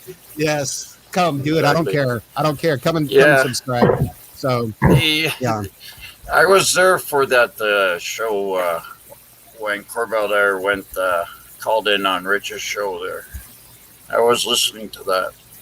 Oh, on the first time? Yeah. Yeah. When he said he'd actually come on the show if he deleted certain things that were on that show, and he said he was going to come on the show, right? But yeah, I want to come back to that in just a second. Because I just saw something in the chat that I want to address. And I think that Dark Hour was saying that there's a lot of reasons. It's multifaceted. Let me see if I can share this. Okay. I don't know how to share it. How do I? Oh, here we go. Show. Hey, learned a new trick. There's a lot of reasons that these guys refuse to come on. The reason that these guys refuse to come on Third Phase of Moon is multifaceted. Yes, I definitely understand that. And then right behind that, though, here, sadly appearing. Let's see. Their physiology is key to their existence. Sadly, appearing on Third is considered the guillotine of ufology in regard to credibility. Well, that's an opinion, and I understand that some people hold that opinion. It's not one that I share. I don't care who or what platform Lou Elizondo would agree to discuss what Dr. Greer said on. I'd watch it. I would care if it was Russia Today. I'd watch it. I wouldn't care if it was on a pay-per-view event where I had to pay $30. I'd watch it because I want to know and I want to see that. So that's what I'm saying. Like, it could be anywhere, and to me, that's bigger than any sort of grudge that someone might have against a channel for some reason. But, beyond that, that's just another reason. That's one of many reasons that I heard of that Elizondo gave to not go on this particular debate. And that's just the truth. It's like you've got 1,001 excuses to not go on the show. And you've got one real giant reason to do it, which is to prove that you're sincere and to prove that he's not just full of crap. And that's not a big enough reason. Because to me, it seemed like if you're not going to allow someone to question your story, then your story's full of holes. It's full of holes. All you're looking for is an echo chamber. You just want people to sit around and go, "You're right, dude. You're right, dude. You're right, dude. You're right, dude." And anytime someone goes, "What the fuck are you talking about?" then you kick them out, or you're like, "Oh, you don't know what you're talking about. You're Dr. Greer. You're a sellout. You this, that, the other." I'm like, "No, man. Dr. Greer knew what he was talking about." So, yeah. Is Bubbles still there? Are you still chiming in on us, Bubbles, or do I got to mute you and bump you off of here so somebody else can come in? I'm going to drop the link. I'm still here. Oh, you're still here. You're just waiting for me to quit yapping so you can chime in. We'll take over for a second, man. And I'm going to drop the link in the chat. So if anybody else wants to join us, they can do so. Okay. So I was, of course, watching your other video before this started happening, and I accidentally closed it and went back to it. And now the live stream is shut off. Like, I can't chat with people. I don't understand why. I don't know, man. I don't do YouTube tech support, man. I have a hard enough time figuring the dang thing out for myself between the different, like on my phone or on the computer or whatever there, So I can't really help there. I don't know. Maybe just exit out of the whole thing and come back in. Maybe that'll do it. I don't know. Try it again. I just tried it. It came up. Well, what the? Dark Hour says, anyone who sits in the past and doesn't acknowledge the landscape of ufology and YouTube at the time is missing the forward momentum that Third Phase of Moon and all its affiliate channels are creating. And he's definitely right about that. If you look for reasons to discount people, you'll find them. Hopefully, you're looking for reasons to not, unless it's people like Elizondo who discount themselves by their very words, What can you say about that? Bubbles. What? What do you think of my nickname of Butter Boots? Let's talk about that for a few minutes. You want me to start fucking trolling you again? We need to have a little conversation about your heckling while I'm like standing on, like these weird little ledges and like you could be a little bit more constructive, my friend. Were you there to watch him play this Marvel Madness game? Yeah, that was fun. If people don't know what we're talking about, I did a live stream where I did some gaming and I failed miserably, and Bubbles was here to laugh at me every time I did. It was great. And then you called me a dickhead. A what? A dickhead. Because I do not believe that those words ever came out of my mouth. I would be far more colorful and creative than to call you a dickhead. Oh, fuck me. So, yeah, I was just trolling the shit out of him. And me and my wife were just having a blast. He's over here laughing. He's over here calling me a dickhead. I'm telling him to jump. He doesn't jump. He just rolls off the edge. And you're no good at video games, man. Especially like horror games. Oh, I'm not bad at video games, but my nickname is Butter Boots. When it comes to platform games, that's the truth. No, dude, if you put me in a starfighter, I will wreck and destroy whole armadas. All right, flight simulators, dude, put me in that like an Apache or something like that, and I will just wreck whole convoys of vehicles and tanks, buildings. But for some reason, on the platform games, legit on Butter Boots, and I just have to own it. I know what my strengths are, my weaknesses, and those games are not them. Like that's anything. You're Kenny from South Park. Yeah, you got it. You got it. So yeah, one of these days I'll play another game like that. You know what? I actually saw another game that I want to live stream and play with you guys. It's just a preview and it's short, but we're not going to do it today. Some other time in the near future we'll do it. But it's kind of a sneak peek at a game that's coming out that looks really cool, and it's about alien abduction. So it's kind of fun. It's kind of fun. It's relevant, and so it's not aliens versus humans, is it? No.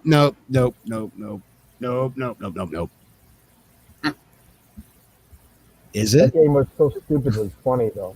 No, I don't actually. The name is something like Survive the Alien Invasion, something really interesting. It's from an off-brand, independent Russian computer programmer, that is doing this game. They're just kind of an indie house out of Russia, and they're doing really good work. Actually, the game itself is a lot of fun. I played it for about 5 minutes, and I was like, oh, I better stop this because I need to stream this so everyone can check this out. So we can watch you get fucked up again. Yeah, but this time it'll be aliens. Yeah, that'll be getting me instead of gravity. Is this on stream? Is it? I don't know. Are you gonna jump the shark on it and beat me to the punch and play it with everybody before I get to it? If I tell you where to go find it? I have a problem with live streaming shit. Hit me up later, and maybe I'll talk to you about that. I did hit you up. Oh yeah, you did. Well, hit me up later in private, and maybe we'll talk about it. Well, you have to add me on Steam. I keep telling you that. Oh yeah. I don't do Steam all that often, but you're right. You did want a friend request on there. What's going on in the chat over here? Is everyone having a good time? I see a bunch of chat is pissing me off. You can't see the chat? Oh, sorry about that. We're going to go back to the dancing alien for a minute. I'm going to let you guys talk. Hopefully it's not too loud. Let me know how the volume level is. I'm curious. Did you ever look up that TikTok thing I told you about? It's called UFO radar. I don't know. It's legit. It's a real military personnel capturing all these UFOs, and they shoot at these fucking things. But they do not have a YouTube channel. You'll have to send me another link for that one, Bubbles. I'm not sure exactly off the top of my head what you're talking about right there. Incoming transmission from Manny, Area 503. Dark Hour asks about Secure Team. That's interesting. Why should anyone have given Secure Team attention after a certain point? This has been beaten to death, but Tyler came clean at one point.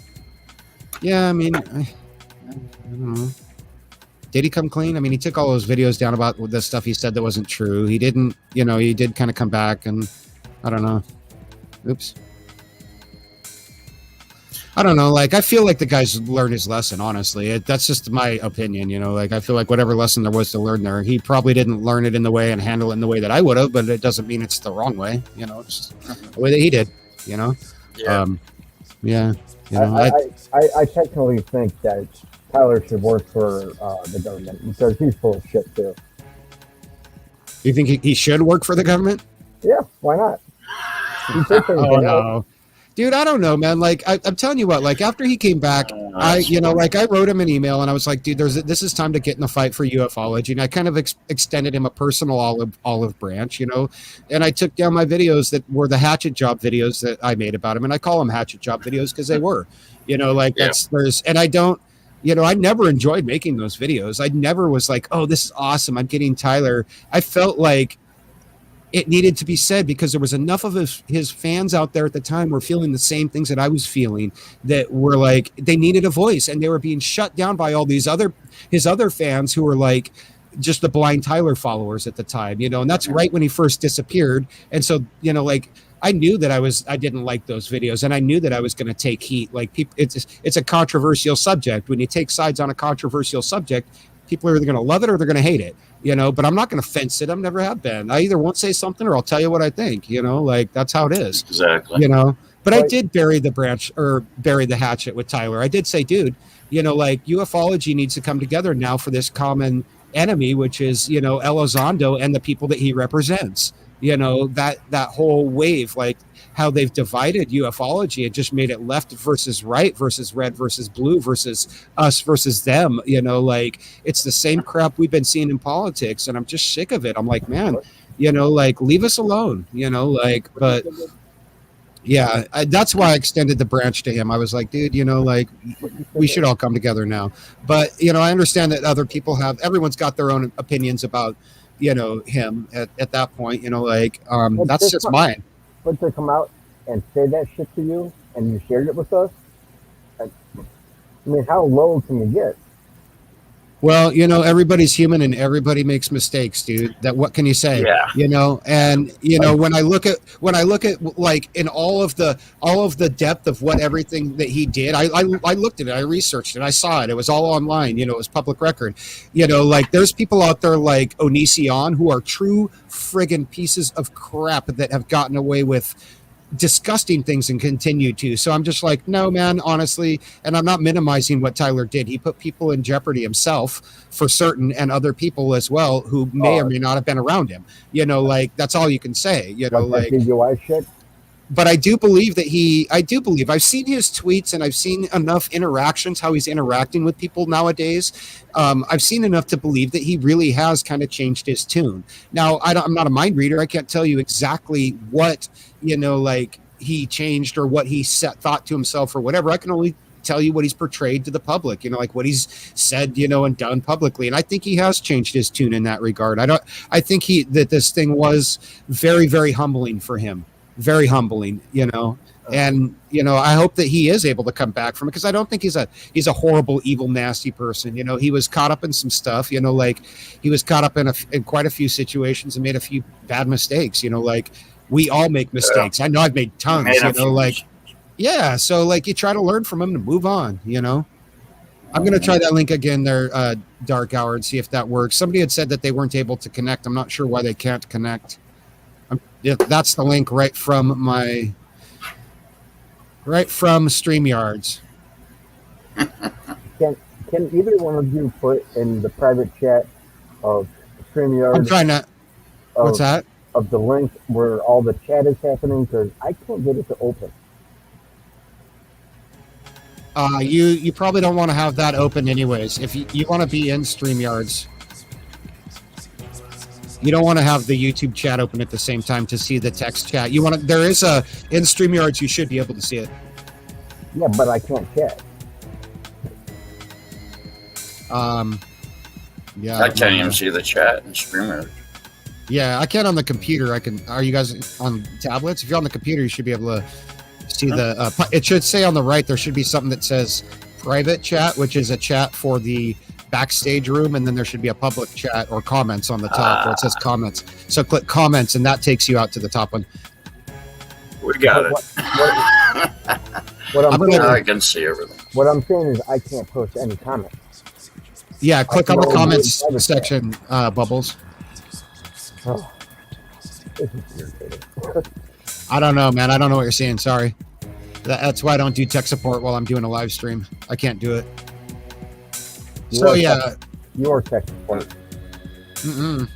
Not me, McGee. I did tech support for years over the telephone for a little online system called CompuServe. Way back in the day, they did competition with a company called America Online for your dial-up, 56K internet connection. Yeah. We sent out free discs to everyone, and then they got to call me and complain when they got stuck in their computer. So. Yeah, that sounds about right. There you go. Dark Hour says, if you want to interact with the chat, turn on your phone's volume down while on the PC and StreamYard. That way you're not getting feedback and probably an echo and all that. That's some great advice.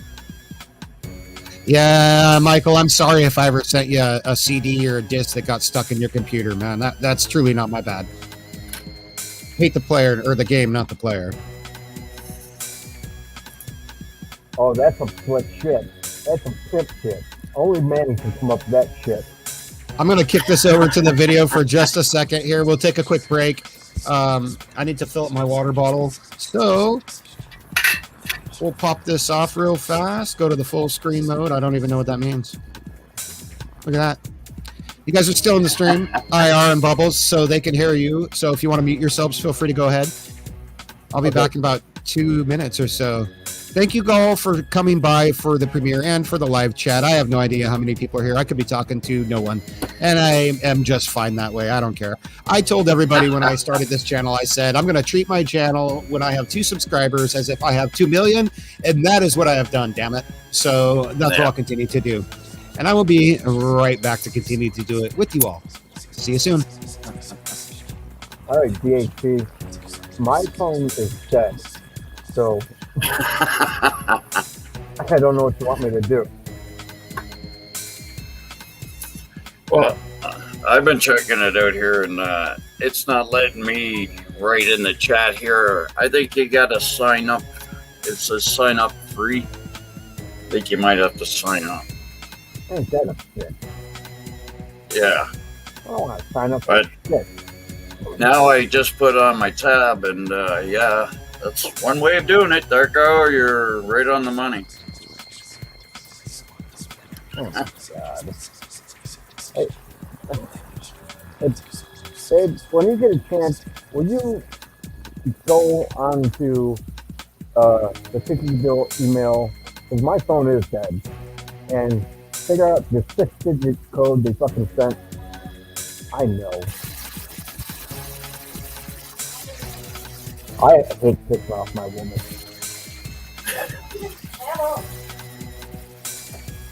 No, because I tagged out by mistake, and now I can see the fucking chat, and it's really irritating. I can see him, but I can't. Okay, this is what happens when you ask me.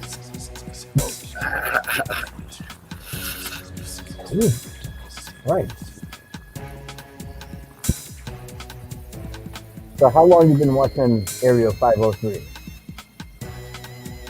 Roughly. Oh, me? I met him through watching Goof On. Met him in the chat there for, it wasn't that long ago now. Just basically met him. Well, he certainly needs a lot more subscribers. That's all I can say. I couldn't hear you. You kind of muffled there. Yeah. What'd you say? 1 second. Talking to my... Yeah. Okay, hold on.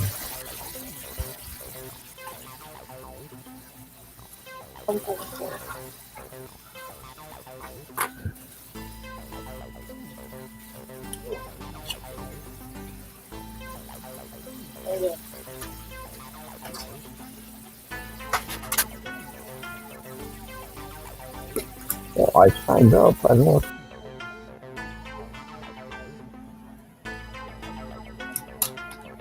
Well, that's weird. There was all kinds of static there, and now it's gone. That was weird. Yeah, I think that was Bubbles when he disconnected and reconnected. I'm back as well, so we'll come back on here. What do you guys think about the dance video so far? Aren't the little dancing aliens kind of cool? It kind of looks like the way I used to dance when I was a kid. I didn't really know how to dance. Oh man, that's funny stuff, man. I did a pretty good job with these videos. I think it was awesome. Oh shit, yeah. Looks great. Nothing wrong with that. Yeah, Joe.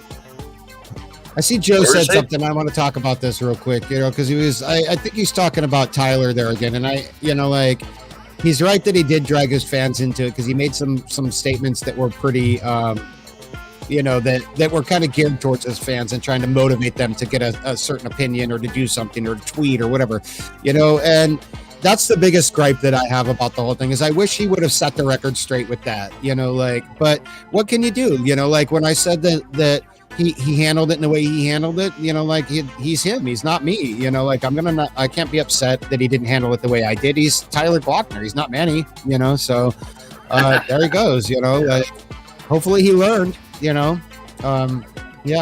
But yeah, I think his fans were owed the truth there. I don't think that was realistic to expect him to make this video like an apology video or anything. I just don't ever see that happening. That's too much for someone to just suck it all up and be like, yeah, that was complete bullshit, guys. Sorry. You just got to kind of put it behind you and be like, please don't ever ask, or I'll have to just be like, oh, we don't talk about that. So anyhow. Didn't he try to make an apology video? Oh, I don't know. Maybe. I don't really watch his stuff anymore. I just don't. I unsubscribed a long time ago when he did that stuff. When those videos came out and he made those allegations and stuff. That's when I unsubscribed and I was like, I'm not doing this anymore, dude. I can't support that behavior, at all. Claiming a conspiracy where there isn't one. That's not.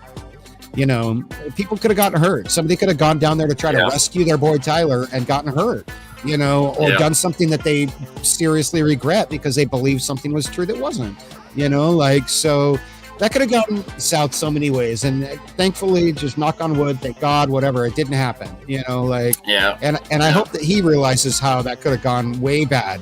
He could have mashed somebody when he was in his car, so many things could have gone wrong, and it is what it is, whatever. But, it's now July 2021. We got to move on. We're not going back. To hell with that shit. Nah. William Kerr's here. I'm going to bring him in. Hey, how's it going? William Kerr. How's it going? How you doing, man? Can you hear me? Yeah? Yep. Can you hear me good? Yeah? Okay, good. I'm just on my phone, so it's a little bit different, right? I don't have a computer or a setup or anything, so... Sure. How's the music, man? You liking the Rockin' Aliens and the Element 115 backup dancers? Those guys are the bomb! Like the Go-Go Girls, man. That's awesome.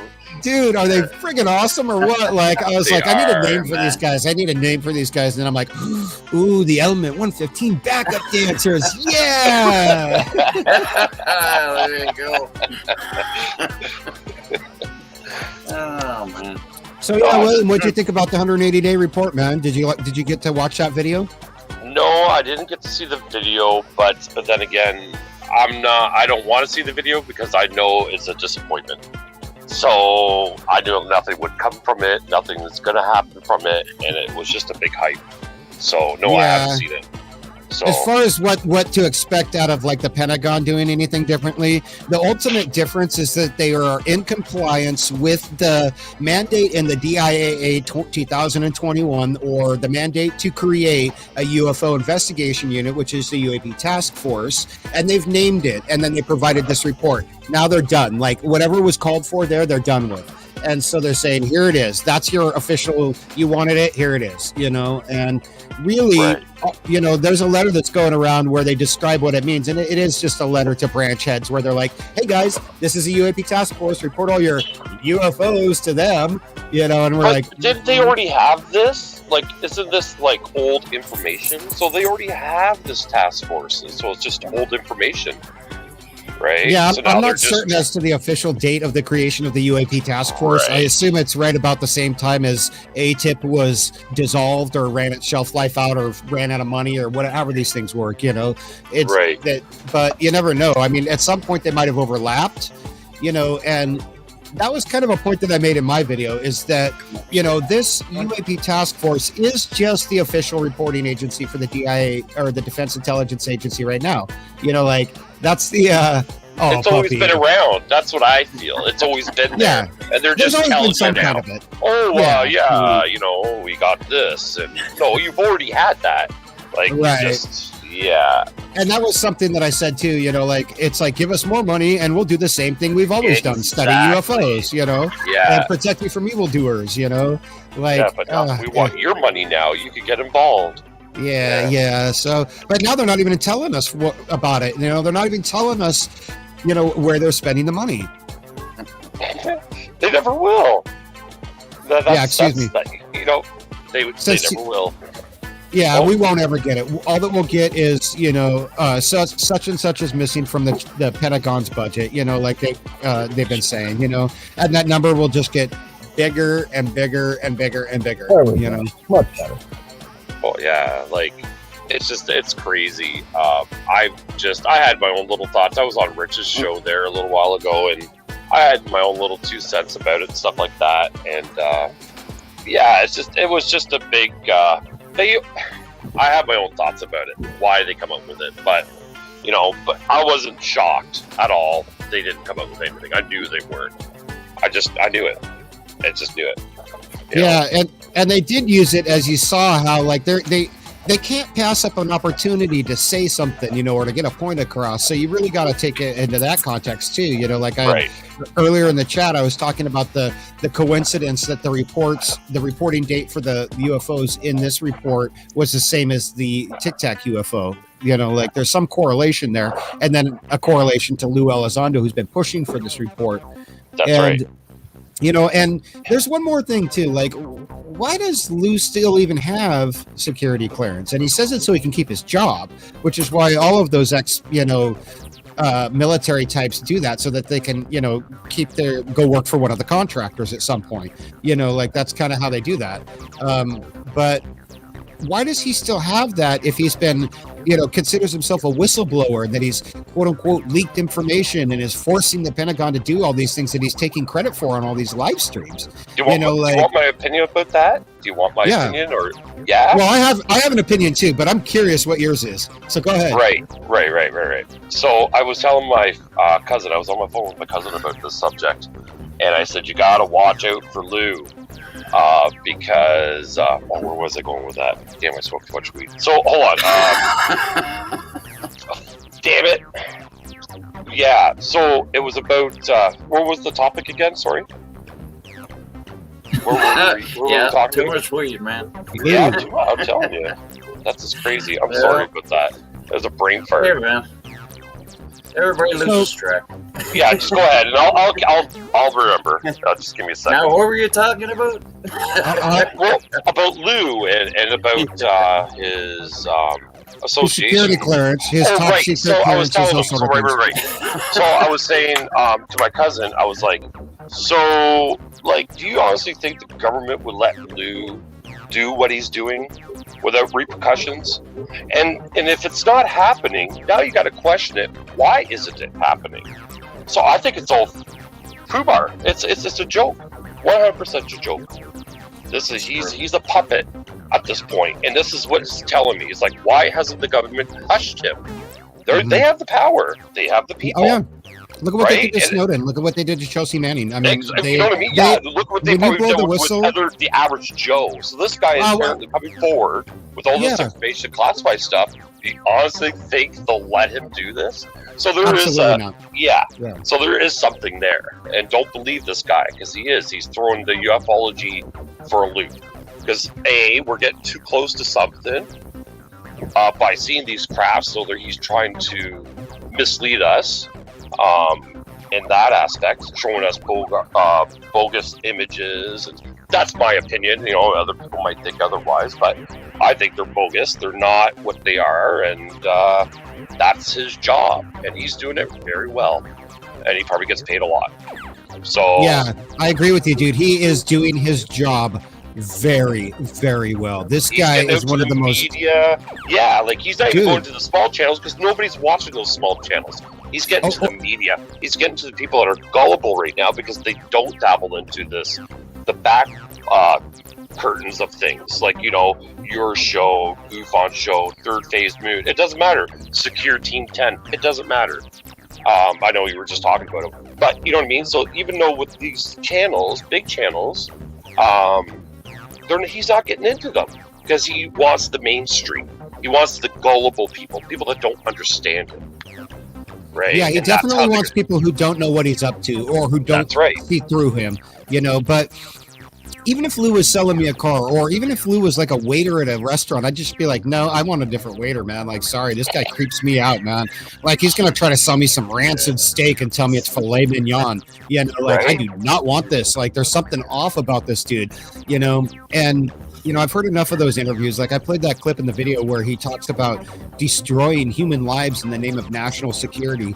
And, you know, like, there's a reason that, you know, like, there's parts of the world that are just, that call us American imperialists and things like that. You know, like, there's a subsection of our foreign policy that's been orchestrated by people just like him for a long, long time. And, you know, they've controlled certain parts of the world and done some really nasty things in the name of national security. Now, if he's doing this in the name of money, not national security, what the hell else have they done in the name of money and not national security? But that's the thing is, I don't think he's making money off of what he's doing. He's getting paid through the government. That's his source.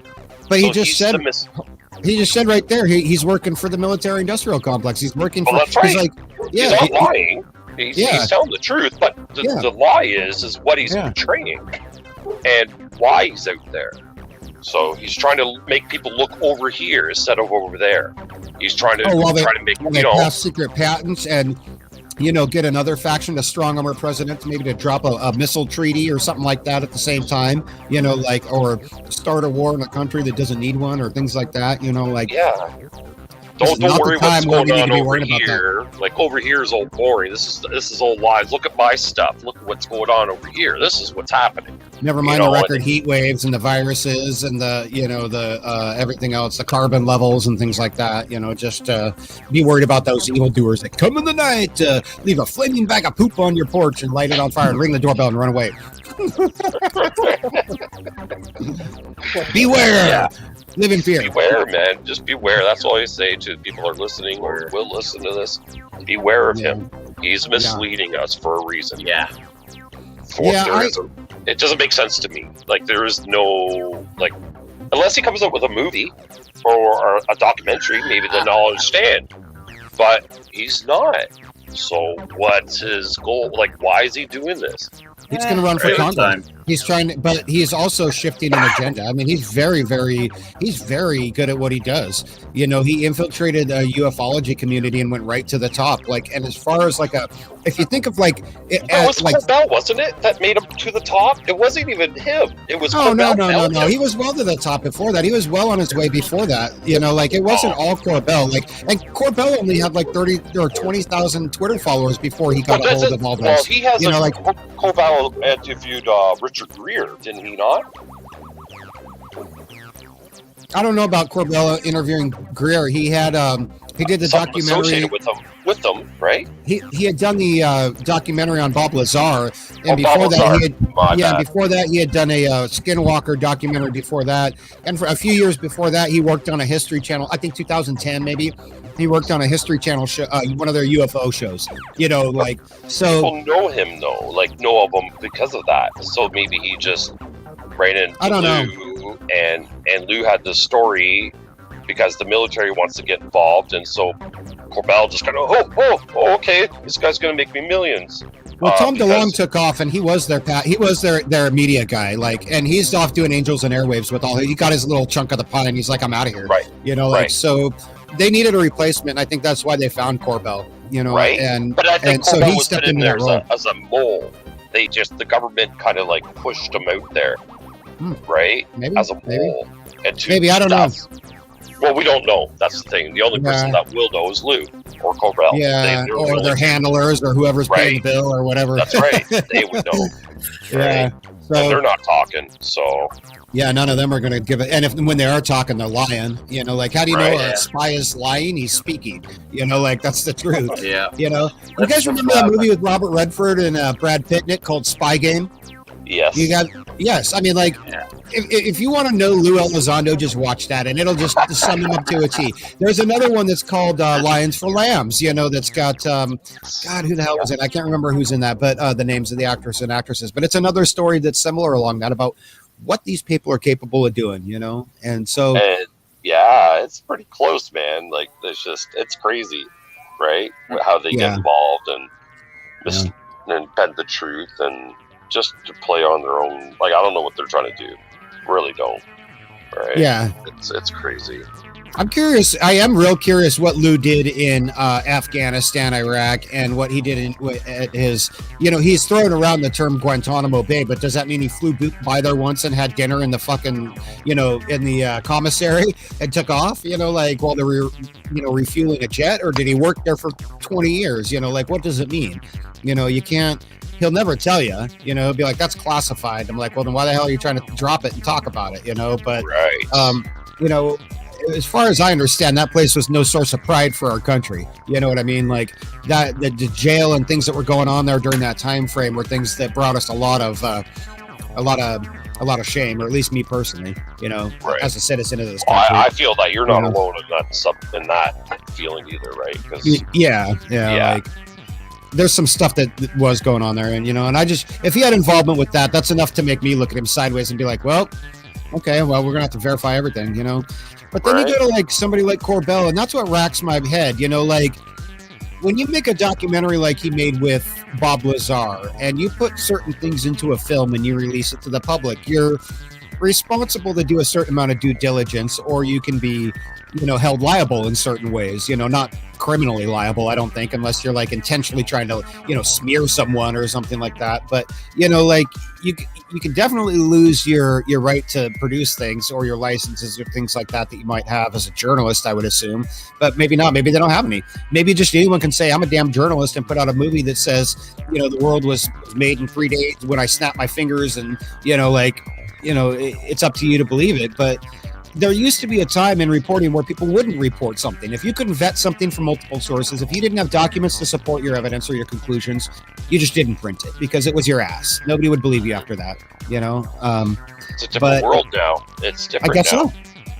Right? Well, why not then? Maybe I should get a shot on Tucker Carlson. Hey, hit me up, dude. I'd like to tell you all my theories on it. Do it. Yeah. Throw your girls up there. Say, hey, Tucker, how do you like my girls? Like, yeah.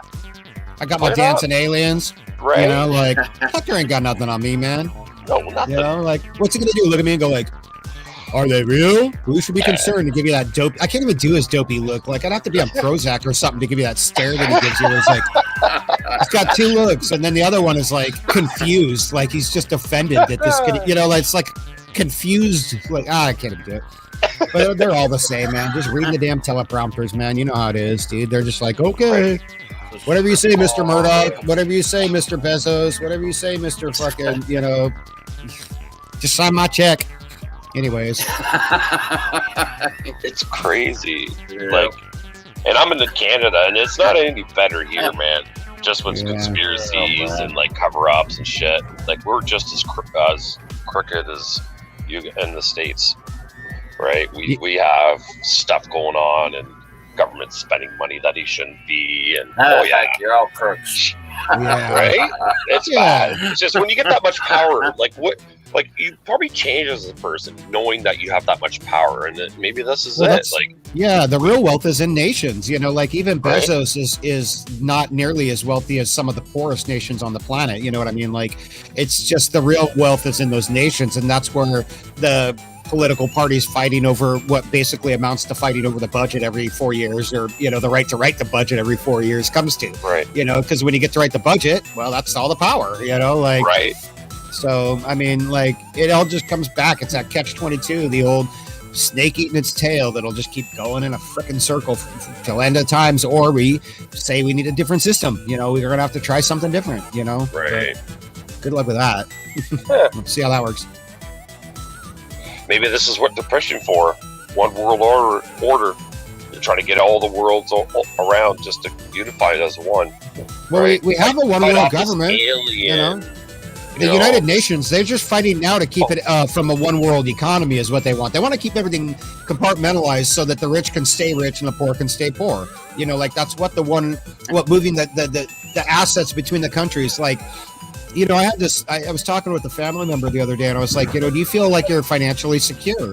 And, they answered, yeah. And I was like, well, not really so much, because all your money's in the American economy. And what happens if it takes a tank? I mean, like, what happens if the American economy takes a tank? But you got to ask, that people don't keep all their wealth in one economy. The real people have money in the UK and Australia, in Germany and Switzerland and France and in the Middle East and in Saudi Arabia. And yes, maybe in countries like China. I'd be investing in China right now if you had half a brain. Are you kidding me?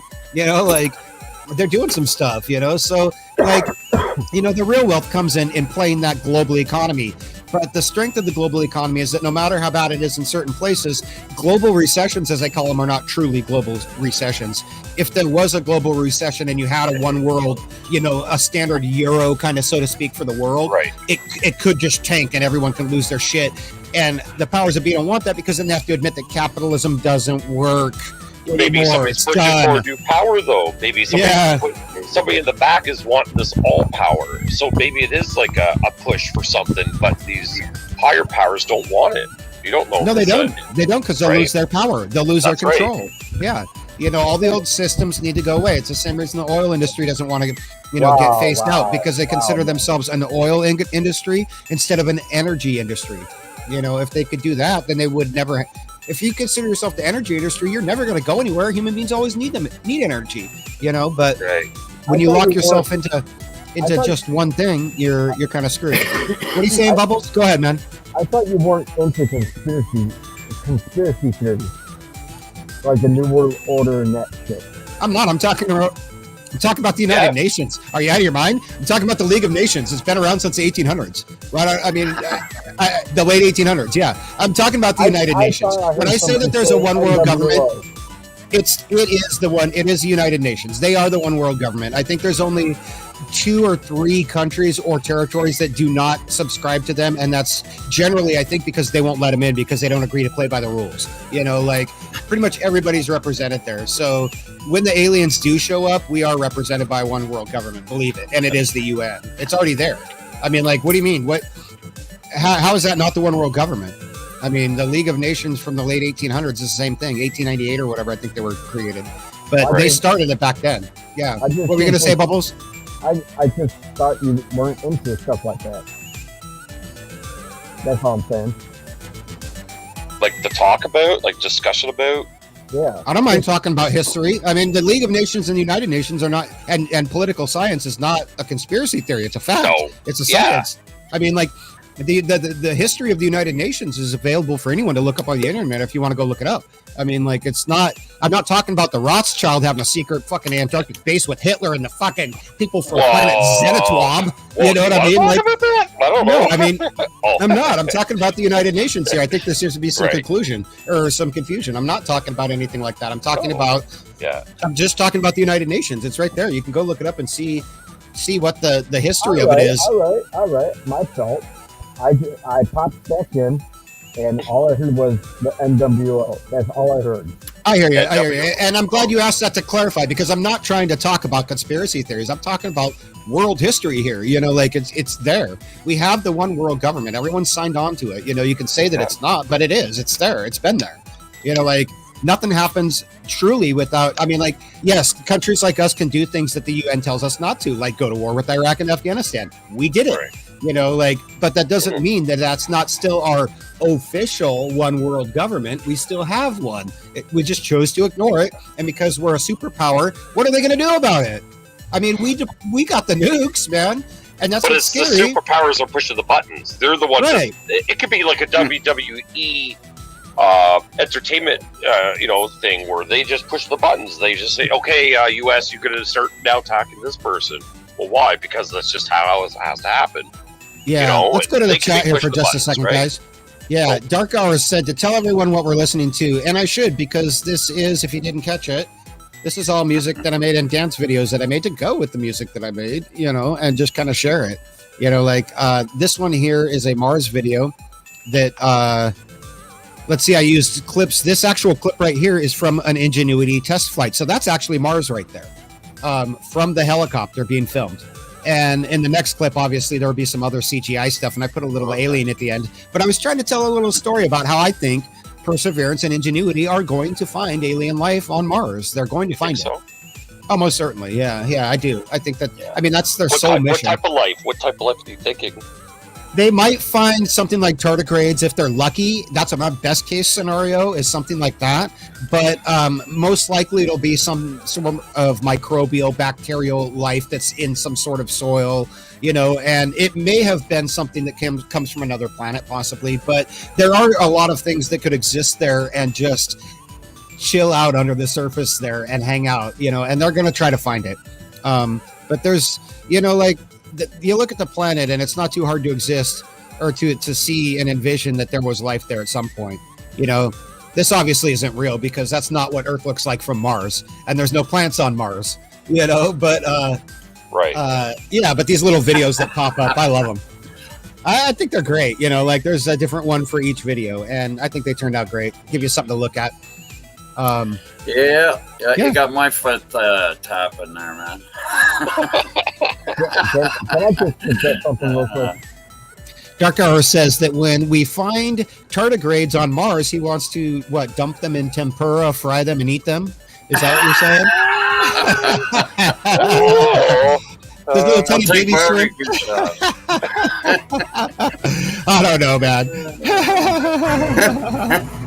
Oh my goodness, though. I gotta tell you guys, though, I saw an ad for a movie last night that I could not believe existed. There's a new movie with Sam Elliott, the dude, from The Big Lebowski. Sam Elliott's been in a ton of movies, but it's this movie called The Man Who Killed the Man who Assassinated Hitler and also killed Bigfoot. I swear is what this movie is called. And they get a retired. I saw that fucking commercial. I'm looking at this and I'm like, is this a joke? Is this for real? What is going on here? I love Sam Elliott. He's a great actor, I love that guy, dude. He was in that old movie Mask with Cher where Eric Stoltz played that kid with the messed up face, he's been in a bunch of good films, great actor, I just didn't know what this film was about. I was like, what the hell is this, man? Looks like they have budget, so I'm gonna have to check it out. You're gonna have to watch it, right? Even though you're still gonna have to watch it. Maybe that's the whole point. Yeah. The premise I think was he was like a CIA type way back in the day, so it would have been OSS back in the 40s, and he assassinated Hitler secretly, and then retired to the United States, and then they're like, oh, we got Bigfoots going around ripping people's arms off. We need you, and I'm like, what? Are you pulling my friggin' leg here? We don't want to call in the satellites and the Arnold freaking. Schwarzenegger is playing one of the Bigfoots. I'm just saying, right? My first thought would be let's call in the F-16s and the drones and the satellites and the infrared and the FLIR and the radar, But no, they're like, let's call this retired, guy who's 60 years past his prime out of retirement to come hunt down Bigfoot with a bolt action Remington, and a Bowie knife, and I'm like, and his wits. I'm just like, okay, whatever, guys. But I guess, I will reserve judgment until I see the film. Right. I just thought it was worth sharing with everyone in case someone else had seen it, maybe wanted to chime in on what they thought it was like, I don't know, maybe it'll be a good one. Maybe it'll be this year's, summer blockbuster that brings everyone back to theaters after the closing. I don't know. Well, it's like, you ever watch Welcome to America 2? No. A lot of people say a lot of people say it's a bad movie. They did. Yeah. I seen it. I didn't like it. Yeah, I'm kind of shy of the reboots. I'm just like, I don't know, man. I haven't seen very many that I like, if any. And there was a couple of movies I thought I would, like the God, what was that one? Red Dawn. I thought that would make a great reboot. And Total Recall. There's some I was like, I thought that one, yeah, Wolverines, man, when they were fighting the Russians and the Cubans who tried to, team up. I was like, man, that's a great movie. That could be a good one, but I guess not, man. They botched that one up and turned it into, Twilight, part 88, instead of, made it a teen-friendly movie, I guess is what I'm saying. Tried to keep it, mass marketable. But yeah, it's all about money, We're way off topic. Aren't we supposed to talk about the 180 days, or is that just? Yeah, let's go back to it, man. Yeah, go back to it. I've been talking about it all day, and I'd love to, man. I would love to talk about that thing. because I have been hip deep in it since it came out in one form or another, staring at the text on those pages. And so, yeah, I'd love to talk about it with someone other than, my script or me write myself, like how I'm writing it, Right. yeah. So, yeah. What do you guys think? Do you want to look at it again? The CIA comes out with thousands of pages and we get 9 pages. Like, what's up with that? It's all the fluff. They probably took out the fluff, right? It's offensive, man. It's offensive to give us 9 pages at the end of all of that. Especially after they hyped it up. Like people like Elizondo were going on all those different shows and just screaming about how this was going to change everything, and then change their tune about a week before it came out because they knew, and that's another thing. How in the hell does Lou Elizondo have access to help sway what's going to be in this report? How does he have a pre look at it? Like I can say, hey, no, you guys should put this in there. You should put that in there. He is completely biased about that. He's the one who's supposedly forcing this report by all of his actions, or at least he's taking credit for it on these live streams. I'm the one who's doing this, and it's like, how does he have that power anymore if he's not currently still working for them in some form or faction? He has to be, right? Yeah, right. Like everything seems to line up to that. It doesn't it? Just all those things that he does, but what I'm thinking is he's working for a faction inside of it that is representing that private military industrial group. They've got their own little group of people in there that are going to look out for their own interests, which are not your interests or mine. That's their interests. So I don't know what that means because in the report they said they could not verify that the UAP from our special access projects had anything to do with any of the sightings that they chose. So does that mean that they asked these special access project companies and said, hey, are you guys running these things and are these them? And they said, hey, screw you guys, that's need to know. Or did they just not include those reports in the 144 that they selected for this report? Did they choose to exclude ones that they knew were ours so that they could say intentionally, we can't confirm that any of these were ours? Which one is it? How do we know? They're so damn vague with what they say, and they leave it open to interpretation, but that leaves it open for them to argue later when people confront them on it, like me, and say, hey, this is bullshit. And they're like, oh, that's not what we meant. You know what I mean? Like, what do you think they meant by that? Anyone? IR, what do you think? Oh, man. I don't know, man.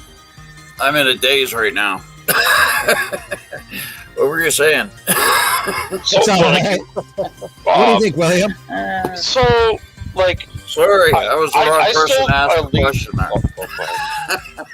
I'm still leaning towards the whole cover-up thing. Like, they're covering something up, and it doesn't matter who it is.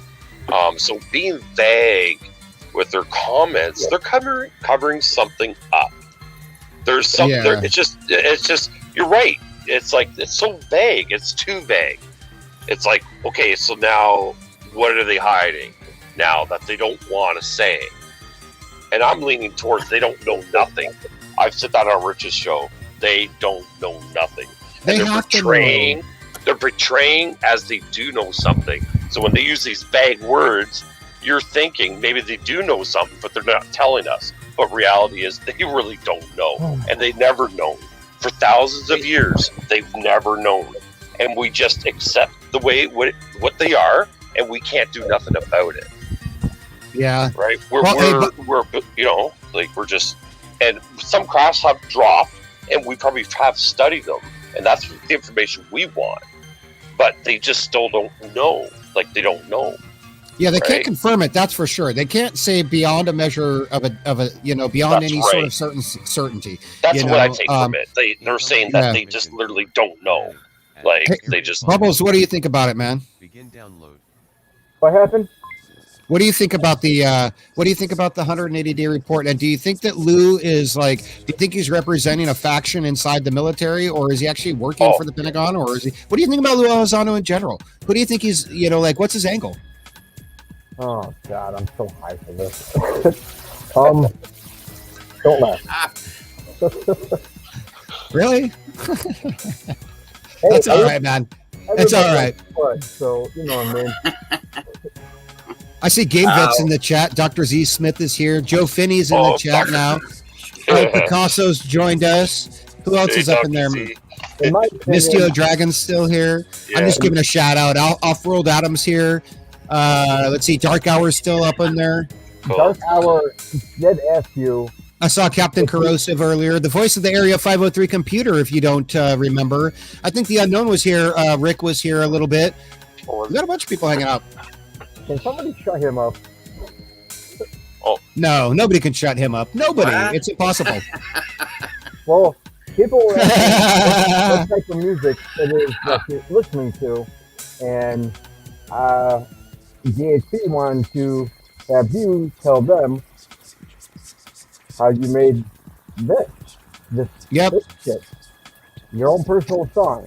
Your own How I made the music? Yeah, so I made the music in a program called Fruit Loops, which is a digital audio workstation. It's like similar to the one that Lee uses to do his music over at First Floor Audio. Basically in there you can load up different instruments and tracks and assemble them all together.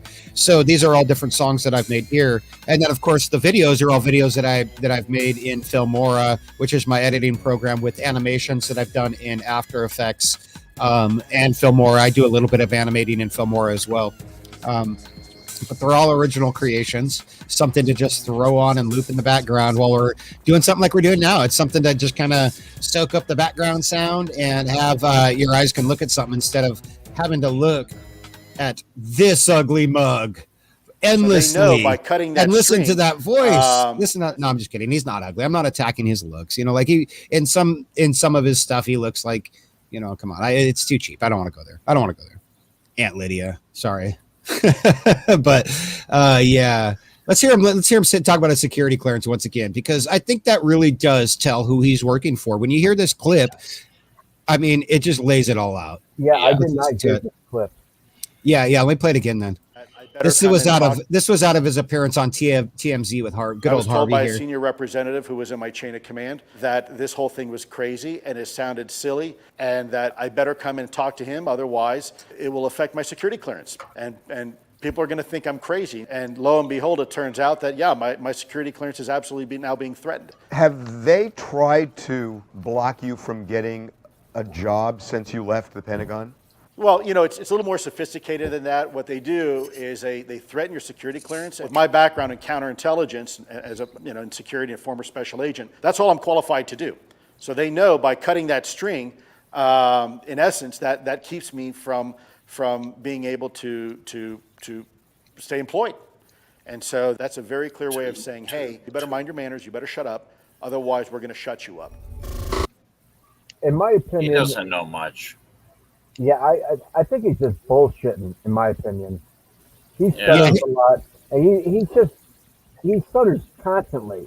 And every time somebody stutters that much, they're lying about something. I suspect there's a couple of things that maybe he got wind that they might be considering yanking his security clearance, and that really threatened his whole livelihood, because he's pretty much tied to those groups that we were talking about now. I mean, that's pretty much just what he says there. He's like, look, if you yank my security clearance, I can't go work for any top secret projects anymore. You know, like I'm screwed, you know, like I'm going to have to get a real job, you know, like, so, you know, like that just kind of, I mean, if he was legitimately, and what would he be doing now that he's retired out of ATIP, where he would still be on the legitimate Pentagon payroll? You know, like as far as I know, he's not an active member of any military service. This man is a civilian.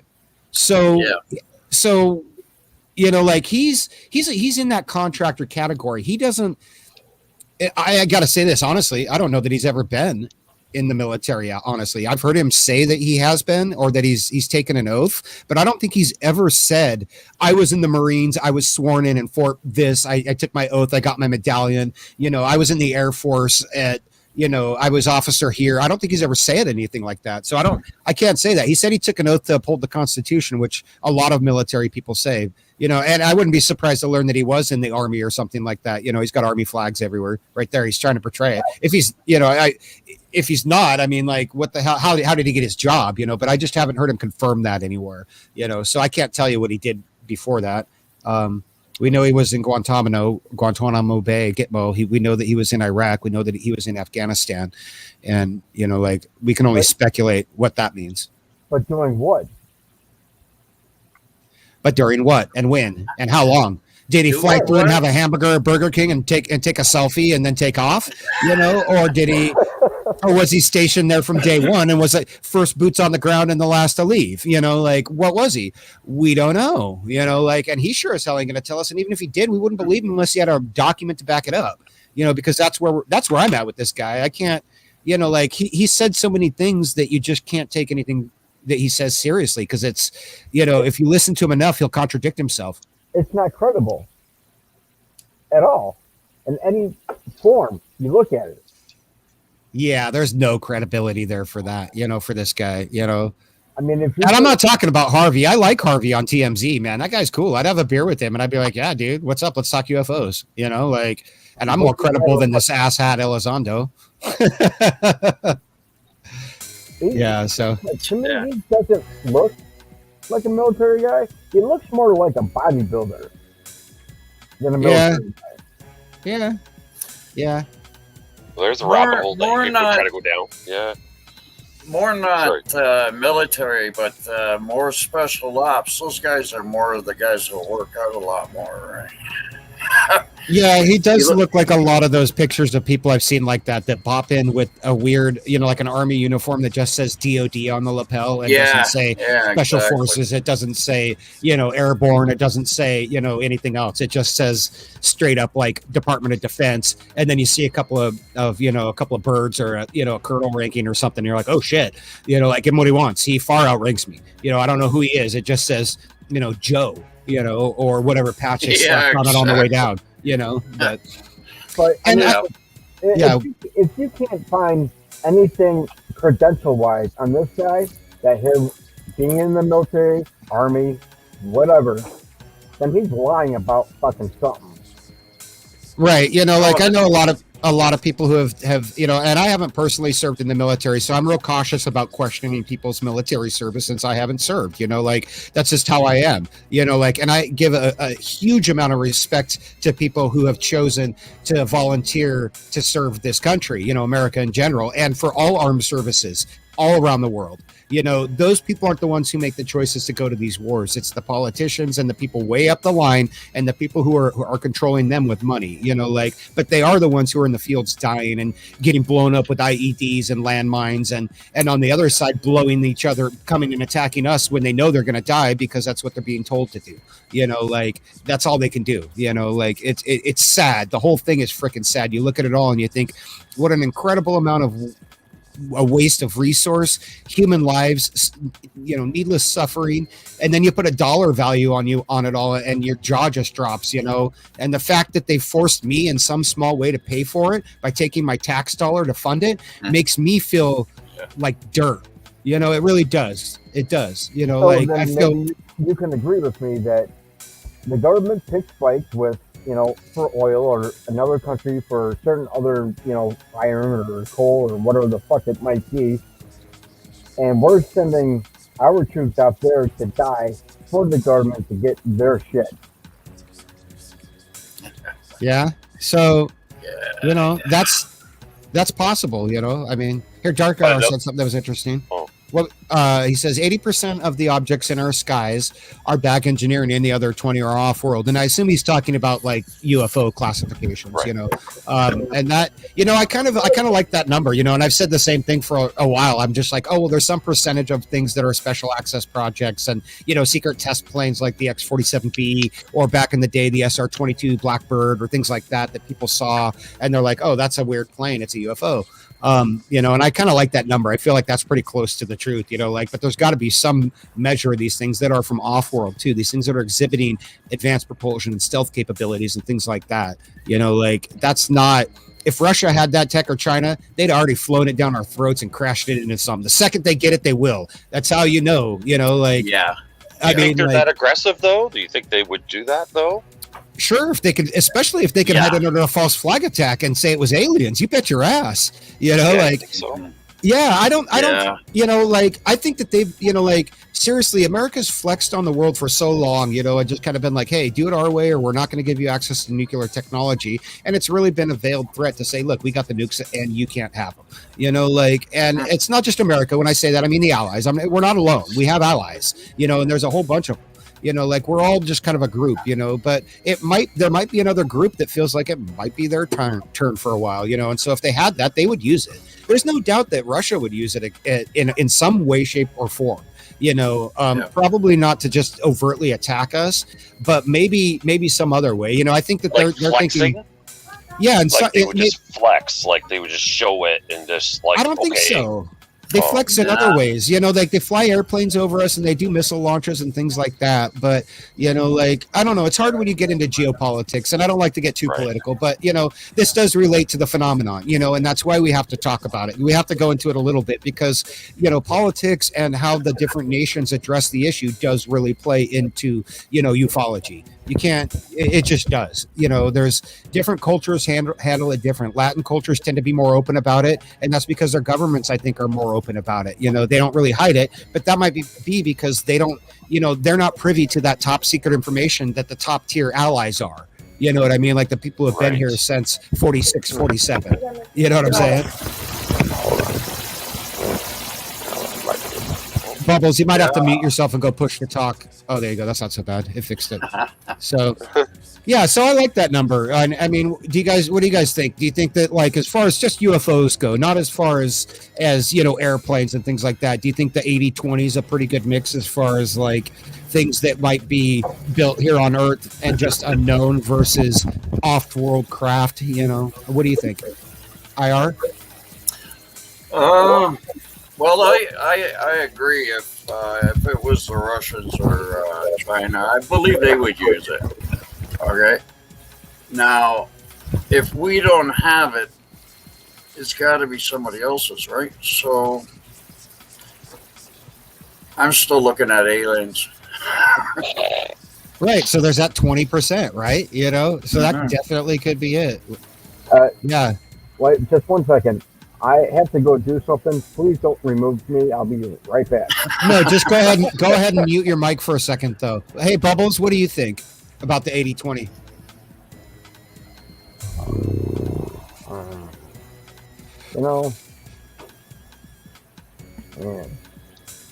I mean, how much technology do we have, and is it just we're making it? Is this where all this trillions of dollars are going to? Every time they fuck something up, we're paying for it? Or are they finding something UFO-wise and then trying to build off what they're finding? My opinion, I'd say 80-40, just to be reasonable. That's right. 60-40. 60-40 is what you're going with. Yeah, I got you. Yeah, so more off-world and less of our made stuff. William, are you back? Did you want to say something about the 80-20? I'm back. I've always been here. I'll be right back, guys. Yeah. So yeah, I'll lean towards the other way for some reason, because I just feel that we can't all agree, or everybody that's watching is going to agree with the 80-20. So I'm going to say more like 50-50, just because I'm just like that, just to see outside the box, right? And just flip a coin, and, right? Because people will see differently, right? And that's the whole point of this, different opinions and about different things. Oh, for sure. I'm going to go 50-50 because I think there's more visitations than we're aware of, and the stuff that's being put out there for information is bogus. So in reality, with the actual images out there, it's a 50-50. The true information, the actual stories, and the testimonies out there, it's about a 50-50. Yeah, There's no way. It's hard to say because like the report had a very limited data set to draw upon to make conclusions, intentionally so. But now we're looking at when I ask your opinion, I'm just asking everything that you've digested over the years on the subject, how many sightings you've looked at, that sort of thing. There's no wrong answer there. It's an opinion.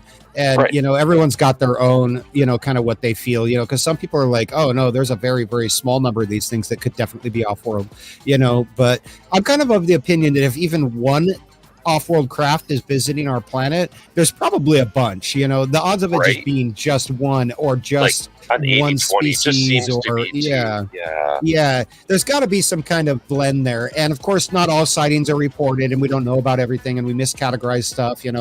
But if even one, I think that people are, we're advanced enough now to understand the concept that we're not alone in the universe. It would be a statistic improbability if we were, and it would go to show something more like, intelligent design or ancestor simulation or something like that. If we are truly the only intelligent life form in the universe, that just wouldn't happen randomly. There's too many places where the conditions are right to have life that we know about, for that to be true. It just has to be out there. Now, will it be alien grays? What kind of life is it going to be? Well, it's probably a bunch, right? Isn't there a book or something? How many species they said?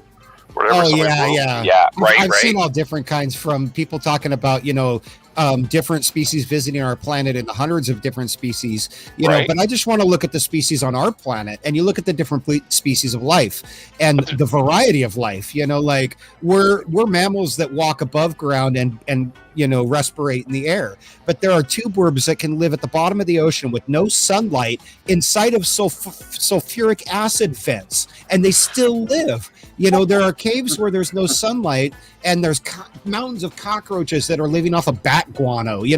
There's some extreme life on our planet, and the conditions for life are, fairly mild as far as some planets go. There's other areas that could have life, but they have there's some real extreme conditions like hypergravity or microgravity or extreme radiation of certain types that might not be lethal but could cause things, different evolution. So that's for us, though. That's the way we're built. It would be lethal to us. Who says they're not like a big cockroach running around Mars? And you just can't see it because it likes under the ground. Or a giant tube worm like Arrakis. But we don't know. And it just to say that it might be small, that's, maybe. If life from Earth could get on Mars, it would be small. But and for life to move from Mars to Earth or vice versa would have to be real small too. It'd have to be like microbial life moving on a from an asteroid or something. Which they've already proven happens, because there's a meteorite that came down in Michigan, I think in 2016. I'll have to check my date, but I reported on it when it came down, and I followed up on it a year afterwards because they'd done a report analysis on it and found that it had some sort of DNA on it that had come from off of our planet. And they speculated it could have been from Mars, or it could have been even from like the Oort cloud or the Kuiper belt or something even like that, or possibly from outside of our solar system. All that they know is it didn't come from Earth. So we know that there's a natural system in place for material to be transported around the solar system, and that might be where some of these viruses and weird things come in, like maybe a rock came down, like in the Andromeda strain, and had some kind of weird virus on it that cracked open, or and if it could be a virus, it could be a life form like a tardigrade, or something like that, or something more complex, and that's just natural, the natural occurrence. So we're not even talking about building a spaceship. Now, when you get into technology, it could be anything, was it the new Star Trek, though? There was not the newest one, but there was the one that had Scott Bakula. No, the one that Enterprise, I think it was called, the kind of prequel one that everybody hated, had like an acoustical music entrance instead of like your standard Star Trek. But they didn't. Watching the Wonder Years. Yeah.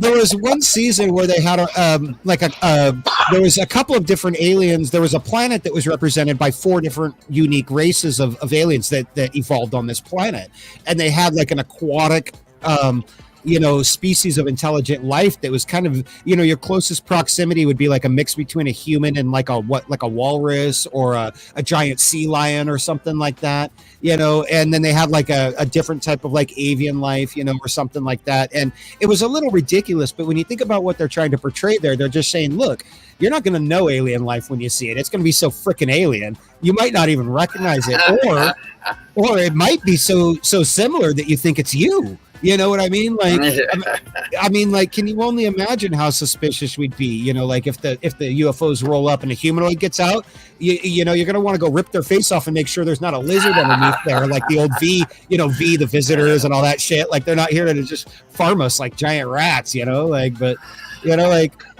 then there's another film that's got Jake Gyllenhaal in it called Life, where they find an alien life form and bring it back to the International Space Station to study it. It's great if you guys haven't seen it. I've seen it. It is amazing. Yeah. What do you think about that? Isn't that an interesting representation for what alien life could be? Like something that starts out small and kind of innocent, but is just driven by its nature to consume, and it sucks if you're in its way. Star Trek has done a couple episodes based on that, and the Next Generation, their first show was on something like that. It was this the encounter black slug that took over, things. Oh, the black thing. Yeah. The right? tar stuff. Yeah. That's right. Same idea, right? But just more theatrical for movies. But same idea, right? Yeah. Right. And I was just watching the remake of the John Carpenter's Thing that was done in 2010 last night, and I'm always thinking about that old movie. I love the original with Kurt Russell. It's a great movie. But they talk about like finding an alien life form under Antarctica and thawing it out, and it turning out real bad for us. Maybe we should let that stuff go. I saw another movie that was called The Thaw, and I think it had Val Kilmer in it. And, it was kind of the same thing. It was a microbial life form that thawed out, but then took over his body, so to speak, to reproduce, And it's like one of those things that if it got out into these urban centers, the way that we're just racked and stacked on top of each other, would just take off like wildfire. Like we saw how well the world quarantined these last couple of years, and I'm like, well, I guess you say that it worked, but get something, a T virus from Umbrella Corporation, we're all screwed. Like you're not quarantining anything, it just is not going to work. Right. Your best chance is just to get a little bit of notice and get away from everyone while you can, but I don't think alien life, they do exist out there, but they don't mean us any harm, because honestly, we're not as big of a threat as we are to each other and to this planet through our choices and our weapons and things. We're no threat to them. We're no threat to them. To ourselves. Yeah. Only to ourselves and to the rest of the life on this planet to some degree. Not everything, because it's arrogant to think that we could wipe this planet out. And we don't, even if we fired every nuclear weapon that we have right now, the planet would come back at some point. That's just the way it works. You got to split the dang thing open and send it flying off into space to really be done with the planet like this. It's suffered a lot, asteroid events that killed off dinosaurs, things like that really could just really put a harsh hamper on life, but it's yet still comes back, and I believe that that's what would happen if we nuked the planet. But we owe it to the rest of the species, all the deer and the fish and all that stuff. We owe it to them to not do that. If we're going to wipe ourselves out, we can at least find a way to do it that ain't going to try to take them with us, that's my feeling. I'd rather we didn't. I'd rather we all just work together, and accepted that it's not about nations and my team's better than yours. We're all human beings and we're all floating on this rock, just like Carl Sagan said. We're all on that pale blue dot, it's that pale blue dot and that little ray of sunlight, and we're all on it together, Yeah. It's a problem is that people just can't get along. Yeah. Well, we have to think that way now with things like, global, warming and, climate change and things like that. We can't really afford the siege. You can't, you can't let one nation do something that's going to kill it for everybody, no. And the same goes for your neighbor in a society. You can't let people just make decisions that are going to keep killing people or kill us all at some point, but I guess we'll see what happens. You know, like people are starting to get the idea. I think the younger generation feels more the same way. They're not buying the same kind of, you know, oh, they're commies, they're bad. Oh, they're Russians, they're bad. Oh, they're Chinese, they're bad. You know, they're like, why? I got a friend on my World of Warcraft guild from China. He ain't that bad. He's actually pretty cool. He gave me a sword. You know, like, you know, I mean, the kids aren't buying it. They're like, I don't want to nuke my buddy. He's my buddy. You know, like, he's not that bad. Like, yeah, he talks funny sometimes, but he probably thinks I talk funny. So what the hell?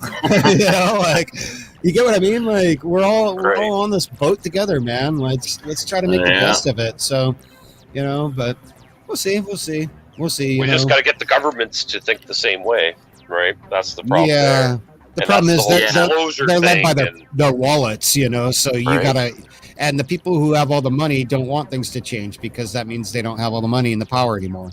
You know, like that's just it. It's all about status quo. I mean, it all comes down to some pretty base, you know, like human nature type things where everyone's like, oh yeah, well that's just kind of the way it is. But you know, like if you were to ask anyone face to face, they'd say, no, it shouldn't be that way. The world should be a different way. You know, and it's like, well, if we all agree that the world should be a different way, why isn't it? You know, like what the hell? What's going on? Yeah. So, yeah. It's sad to think that profit is worth more than lives, right? Yeah, that's what the elites want, right? They don't care about life; they just want to make more money and power, right? So, I don't. Yeah, I had one. I had one of those. I had one of those cynical moments when I came to that same realization about 2 years ago because I was reading an article on that. I think it was the AP News website, but they were talking about how finally all of the big businesses, industries, and nations were starting to address climate change. And the reason was not because so many people had died or things were getting so dire in the island nations or, you know, the methane levels in the North and South Pole. It wasn't the carbon levels. It wasn't any of these things. It was because it's finally becoming more expensive to ignore climate change because of all the insurance costs and rebuilding and all of the costs than it was to do something about it to prevent it in the first place. So now that it makes financial sense to do this, they will do it. And not for the sake of saving lives or to provide a better way of life for more people. Only because it makes them more money. That is sad. That is truly sad.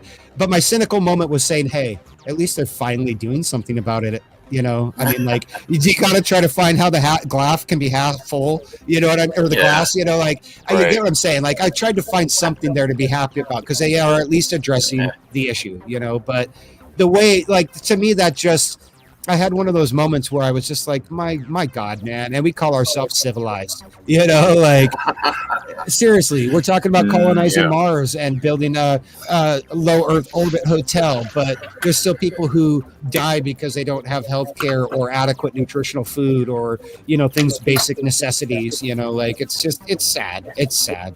You know, I'm just like, but you know, more people talk about it. I think that's the thing. And more people get online and spread your voice around and surround yourself with people that feel the same way, that aren't just like, oh, well, I'm making my buck. What do you care? Yeah, like that's the wrong way of thinking, man. And it's so narrow minded that I think a lot of people, if they choose to think that way, will regret it at some point, you know? So I just, what's up, Bubbles? I said, what I missed. What a miss. 42, man, life, the universe, and everything. We talked about it all. I just divulged how to create stable element 115 Mosconium. I can it's stable. Yeah, it's totally stable. It's not. It's got a half-life of like 18 years, so it'll break down in a while. But it's good enough for our purposes, you know. Like, come on, we can at least fly to Mars on this, and maybe even full space for like, I don't know, like Alpha Centauri or something. Well, you know, like leave it at Dark Hour's house. Leave it over there in his garage or something. Yeah, he got it. It'll be safe there, man.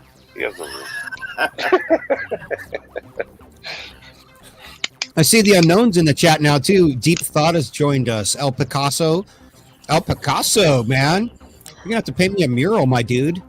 I think I could use something like that. Dr. Z Smith is still here. Oh, yeah, awesome. He's been around a while. I'm just shouting out whoever's here. Captain Corrosive still here, or here again. Game Vet in the house. Mistio Dragons was around a little bit ago. Welcome to the show is in the house as well. Welcome to the show.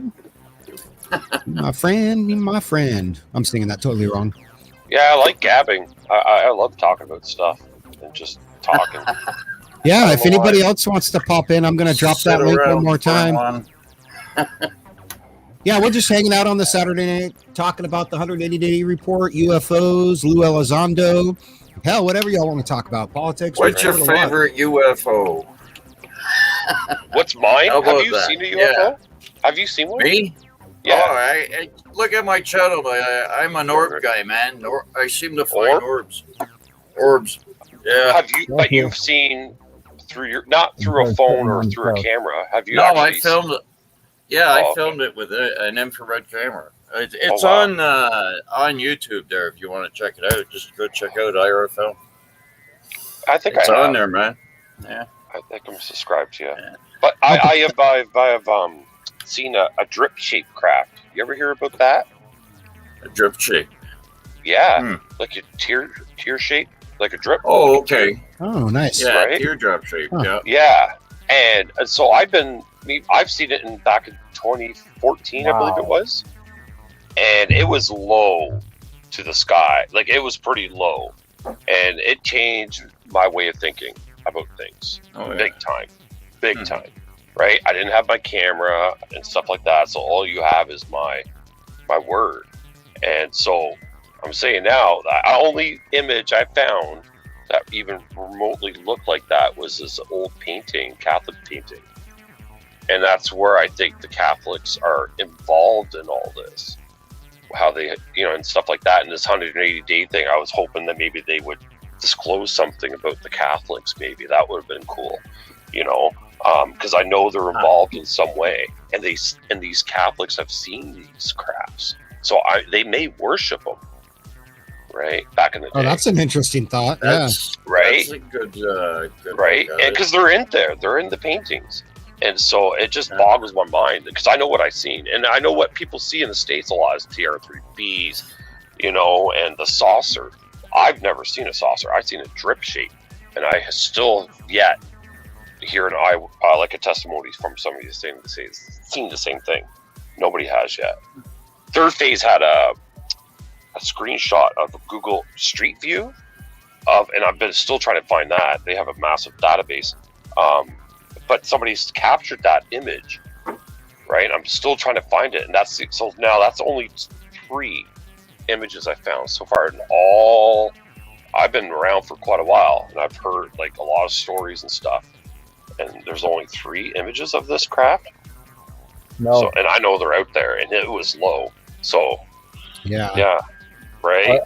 Are you talking about the one where those raptors went out? I know it was like what Third Phase does. Third Phase Move does these. It's an old one. I'm talking like I called them in. I did a call in and told them my story about this in 2016, I believe. But I noticed the image that they had. They did the show, and it was just a pop up. They're like, "Oh, check this out! Look what this person captured on Google Street View." I'm like, "Oh!" And then I don't know why I didn't save it. Right? I don't know. I just freeze or I forget, or maybe I did and I gotta search for it. I don't know, but I gotta look harder. I gotta take the effort and really look, because it's something that I feel that people need to start talking about too. These drip shapes, what are they? Yeah, it's kind of interesting because it's not a cigar, it's not an orb, it's not but like a drop shape or something might be interesting. It might be interesting, to see what those are, like that's not necessarily a balloon. It might be considered like I've seen stratospheric balloons that could resemble but it a was teardrop, too but you low. wouldn't. It was too low to like. Yeah, it wasn't like it was high in the sky. Like and you would see the movement of the balloon. You know how stratospheric balloons operate. You see those and you know them. They're going up, not down. And if they're coming down, it's because they're deflating. You know what I mean? Right. I know what I see. So. Didn't the Germans have that bell shape? That's almost like the teardrop Die shape, Glock. right? Yeah, Die Glock was the German bell that was rumored to have existed. But that was a shaped time machine, wasn't it? What's the difference? No, hold on. I didn't that's know not funny. that. No, that's not. No, it's not a joke. But seriously, when you're folding space time to travel, you can fold time is part of space-time. So if you can fold space-time to move from one solar system to another, you can actually travel in time along that same plane. Now, does that mean you can only go forward in time or backwards? I'm not sure. We haven't explained that yet. But if you can fold space-time, you could definitely, that it's a part of it. You're not going to be excluded by that. So Die Glock may have meant both. It might have been a UFO that could do that if it exists. You know, I was just looking at some footage of Die Glock earlier today. Somebody had posted a GIF that is supposedly the only known footage of it, and I looked at it and I was like, that's fake as it's fake. You know what I mean? Like, I was like, even the little scratchy overlay to make it look old was fake. But I still always wonder about that damn project. Where did the rumor come from if it's not real? You know, like, were they onto something? I'd be curious to know. That teardrop, that fakery that Tyler did, could have came from the movie The Flight of the Navigator. I didn't quite hear him there. Die Glock was in the 40s, so this was before the end of World War II. And the Flight of the Navigator, he's saying that the Flight of the Navigator ship has kind of that teardrop, and he's right, because that ship does change form. And, you know, I was reading something about that ship, how they chose that shape and form for the production of that movie. God, and I can't remember what it was now. The guy was saying that it was based on an actual UFO report. I don't remember which kind of UFO report, if it was something that actually was known in the public or was something that a technical expert referenced, kind of like Joe Murga did when in first season of X-Files, you know, if it was something like that. But I do believe that UFO and Flight of the Navigator was based, both of the way that it acted and its actual representation on the screen were based on a real UFO at some point. So it's interesting you bring that up. But it also goes back into time and then comes right back. You know what I mean? Yeah. So if you can move through time, you can pretty much go to, you know, back. You could go to the past for 100 years. You could be like, what's his name? Gandalf, when he goes and fights the Balrog in hell for 1,000 years and comes back as Gandalf. Though he's like, oh, I was Gandalf the Grey at one point. Yeah, I was. You know, like he's forgotten that life. Like, you know what I mean? Like, there was a Star Trek Next Generation episode where Picard's consciousness gets zapped by a probe, and he spends a whole human lifetime experiencing the life of this alien. And I'm like, holy shit, can you imagine that? Getting a whole lifetime of memories just plopped down into your brain and then getting thrown back into your life. Like, that would mess you up. You'd probably be sitting in the corner, like talking to the plant, like drooling on yourself, like, you know, like it'd probably just turn you into a vegetable, you know? But, you know, like maybe it's something like that. You never know. I mean, like, maybe I've thought about this a lot, like, and it seems like in time travel, like you could perform certain experiments. Like we could take and create some sort of a RF frequency receptor or something that picks up a signal and say, okay, if you're receiving this in the future and you can send stuff back to the past, send us a signal on this receiver, you know, on this frequency or whatever at this date and time. We'll have it up for a year and then test and see what happens. You know, you should know right away if it worked or not, you know, like the way that time travel works, you know, like, but I don't know that we're actually doing experiments like that. I don't know if people are really thinking about time the way that it should be in the role of the universe, you know. It is going to be important when we start talking about alien species, though, because what if we come across a species that experiences time at a much faster rate than us and has a much longer lifespan? Well, their intellectual level could be way beyond ours. I mean, they could live like what we consider tens of thousands of years or longer. You know, like imagine but wouldn't faster kill them faster? So the faster the timeline, the faster they would age. Not necessarily. The timeline. Oh, okay. Not necessily. Yeah, that's what I was thinking. But I mean, but time is relative too. So when we go to travel even to places like Mars, we're learning now that theoretically time is tied a lot to gravity. You know, like they're not saying it's directly tied to gravity, but there's something between time, dark matter, and gravity. There's some kind of connection there that we don't really understand, you know, and people go some way about dark matter and all this and the other. But what I'm saying is, like, it doesn't matter what it is. We know that, like, the GPS satellites operate at a different time than when they're up at the altitude that they're at, as opposed to if they're at sea level. We know that if you go up to the top of Mount Everest, you are experiencing time differently than somebody who's down at the bottom, you know, at ground level. It's so minuscule that you don't notice it unless you try to record it somehow, but you are going to, you know, like, it is going to be experienced differently. So when you're traveling from Earth to Mars and you're spending 3 to 6 months in microgravity in between, you're going to be experiencing time at who knows what rate. It might slow down for you and feel like 100 years to get there, but your body only ages 6 years, but your perception feels like 100 years, we don't know. Or it might just feel the same. It might be 100 years for us, but only 3 months for you. Those are extreme examples. I don't think it'll be anything like that in reality, but it will be there. We have to identify with that, because so far we're sending signals back from Mars, radio signals, light signals, things that move at the speed of light. But that's different than when you're talking about a human consciousness. It's completely different. Because we'll just have to see. Instant. Human consciousness is instant. That's the thing. It's not a speed. It is what it is. Yeah. There's no speed to it. I think it'd be real interesting. They did a test with a couple of astronauts that were twins, and they had one of them up on the ISS for over a year while his brother stayed on the ground, and they were trying to check the damage. They were basically looking at the DNA between the two and acting like, to see how much damage the guy took while he was in space for that whole time, But just 1 second, I'm going to send Dr. Z invite here and try to get him onto the link. Yeah, get him on here. Tell no mic or no video for him. He doesn't need to be on the video. He was having some problems coming in, and he said it was trying to make him set up or sign up for. Tell him to do it. It's free. I did it. I had to. Oh, did you have to? Okay, it's been a while since I've done that, so I didn't know. I just linked it to my Google account. So. Okay, let me give him this. Give him this link.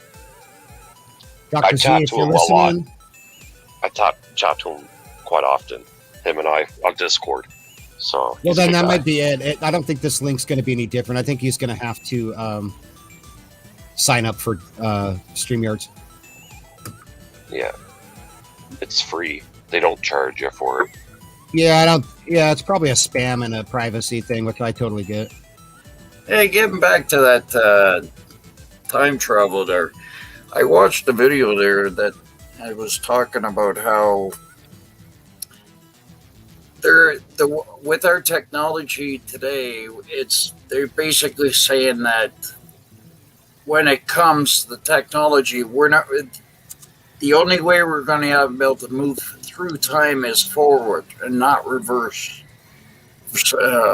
I can't remember what the reason was, but that was one thing I heard, that when it actually comes, we'll only have to be able to go forward. Mm-hmm. I've thought about that, and I'm by no means an expert on it. There is no science of time travel, but we do understand a lot of different things. And, there's a theory that says that if you cannot go backwards, because you could then potentially create a paradox in which you would not exist to go backwards in time. And that the paradoxes of time travel prevent backwards time travel and only forwards. But, I'm not really sure where to go on that. There's a couple of different theories. I kind of feel like time is more of a forward back type thing. Like it'll run in one direction one time till it reaches an end and then turn around and come the other way and then go back and forth indefinitely. That's kind of what I feel in maybe different ways, but that's just a personal belief, But yeah, if you have backwards time travel and it's possible, then you could create a scenario where you go back in time and kill your grandparents and you don't exist. Well, then that asks the question, how would nature allow something that couldn't happen? And we know that there's rules to everything. So one of the rules might be that you can only go forward in time, if that's possible. And, Einstein said it was possible. He's like, yeah, time travel is totally possible. You need an extreme amount of energy to do it and some crazy technology that we don't have. But in theory, it's possible, So well, you're kind of like the movie Back to the Future. Right. Back to the Future, he goes back and meets his mom and his parents and screws things up so that he and then his siblings were not born. Right. So that's a paradox right there. There's another couple of good books and movies, fictional, that talk about this type of thing. Dean Koontz wrote a great book called Lightning that was about time travel. And it was actually about, in his book, it was, God, I don't want to spoil it, but I'm going to have to spoil it to tell you. It was the Nazis who had created time travel and they could only go forward in time. And so that's what was going on. At the same time, they had Die Glock and other things. And then that begs the question, well, how don't we all know about it? Well, it's wrapped up in the book, like the technology is destroyed and buried is the sort of thing that they go through and discover. But yeah, in that case, they could only go forward in time. They could not go back. So what they did was go to the future to try to get information. They tried to get newspapers. They tried to get science books. They tried to get weapons. They tried to get anything that they could get to give them an edge. As soon as they found that newspaper that found out that they had lost the war, they're like, oh no, this is all about winning now. So really cool book called Lightning by Dean Koontz. It's a fast read because it's so damn good. It's probably only 200 pages. You could probably read it in a few hours because it's so good. He's pretty entertaining author and does get philosophical on some things. He actually wrote another book about a mutated family that had a child that could teleport himself, and then there was a pair of siblings that had like telepathic ability that could control small animals like cats and dogs and things like that. It was really weird. Like the guy teleported himself to an alien freaking planet that had like scarab beetles running around on it and stuff, and I was like, oh. But he would like his teleportation skills were getting messed up. So when he got there, like one of the scarabs was like embedded in his hand, and he's like, "Oh no, man, I can't do this anymore. I'm fucking it up." Like good stuff, But oh man, yeah, I heard we can time travel. This is a way of time traveling. Is if we get into a spaceship and we get so fast and we start heading out to the next galaxy, right, or the next whatever, and then we turn around and come back. They said say 40 years out there for the spacecraft, and by the time they return it could be 100 years or more, right? I mean, that it's all relative, weird. like, so what well, if that's why they say space time, because space is time, right? Yeah. If you go faster than space, like if you go bigger, go faster than, so you're speeding faster. Yeah, you're just passing by that time that is around you. You're bending time space. Yeah. The person on the spacecraft wouldn't know nothing, but the world you go back to would be totally changed. Right? They could have aged a year or 5 or 10 or 100. Like exactly. And like they talk about that like in movies like Alien and stuff like that, where they go into cryostasis or hibernation or whatever from long distances too. It's like, like in Prometheus, they're like, oh crap, I came out here and was in hibernation for 5 years. I just want to work and get paid and go home. Like I'm not here to make friends. And one guy says, he's like, so. And then you wonder about things like that. And you're like, oh, are they going to start using that as penalties for criminals now too? Like, oh, we're just going to, zap you out of consciousness, but you'll be, wake up 50 years in the future or something, like, or age you 10 years. Was that Judge Dredd or something? Yeah, right. I can't remember which show that was. A quick question. Yeah, go ahead. Do you think Pluto is a frozen planet or a water-based planet? Do I think it is? For a reason. I think Pluto's a protoplanet, isn't it? They technically classify it as a trans-Neptunian object now, which is smaller than a planet. But I believe that Pluto was probably left over from the formation of our solar system, was probably a planet that was starting to form and then failed for some reason. Maybe there was another planet forming next to it that scooped up a bunch of its food or something like that, and then it kind of got popped out to the outer solar system. But that's kind of what I think about Pluto. Like if it's water-based though. Do I think it is? There's probably water ice there. I think there is. You want to look at, if you want to know what I think definitely has liquid water on it, and that we know for a fact does, the moon Enceladus around Saturn definitely has liquid ice and water on it, and its icy crust on the surface. There's maybe, they think it's about 60 miles thick, but underneath it there's water that's sloshing around and getting sprayed out of the surface. We know that because the Cassini probe flew through it and sampled it. Cassini flew through it and found water. So we know that as that thing gets to the far end of its orbit, it's rocking, and that ocean that's underneath it there is spraying water out the back end. But what that also means is that it's heating up as it goes back. There's geothermal activity there from the rocking back and forth between the moon and the planet at the inner core, which is creating liquid water. So there's got to be life there, man. And that's, I think, our best chance for finding stuff like fish and shrimp and crab and things like that, things that we find in the oceans, because that's what's there. Okay, so this is why I asked that question. If it's, say, water-based, slightly frozen-based, and these crabs now have the technology to dive into our oceans in a heartbeat and have full control.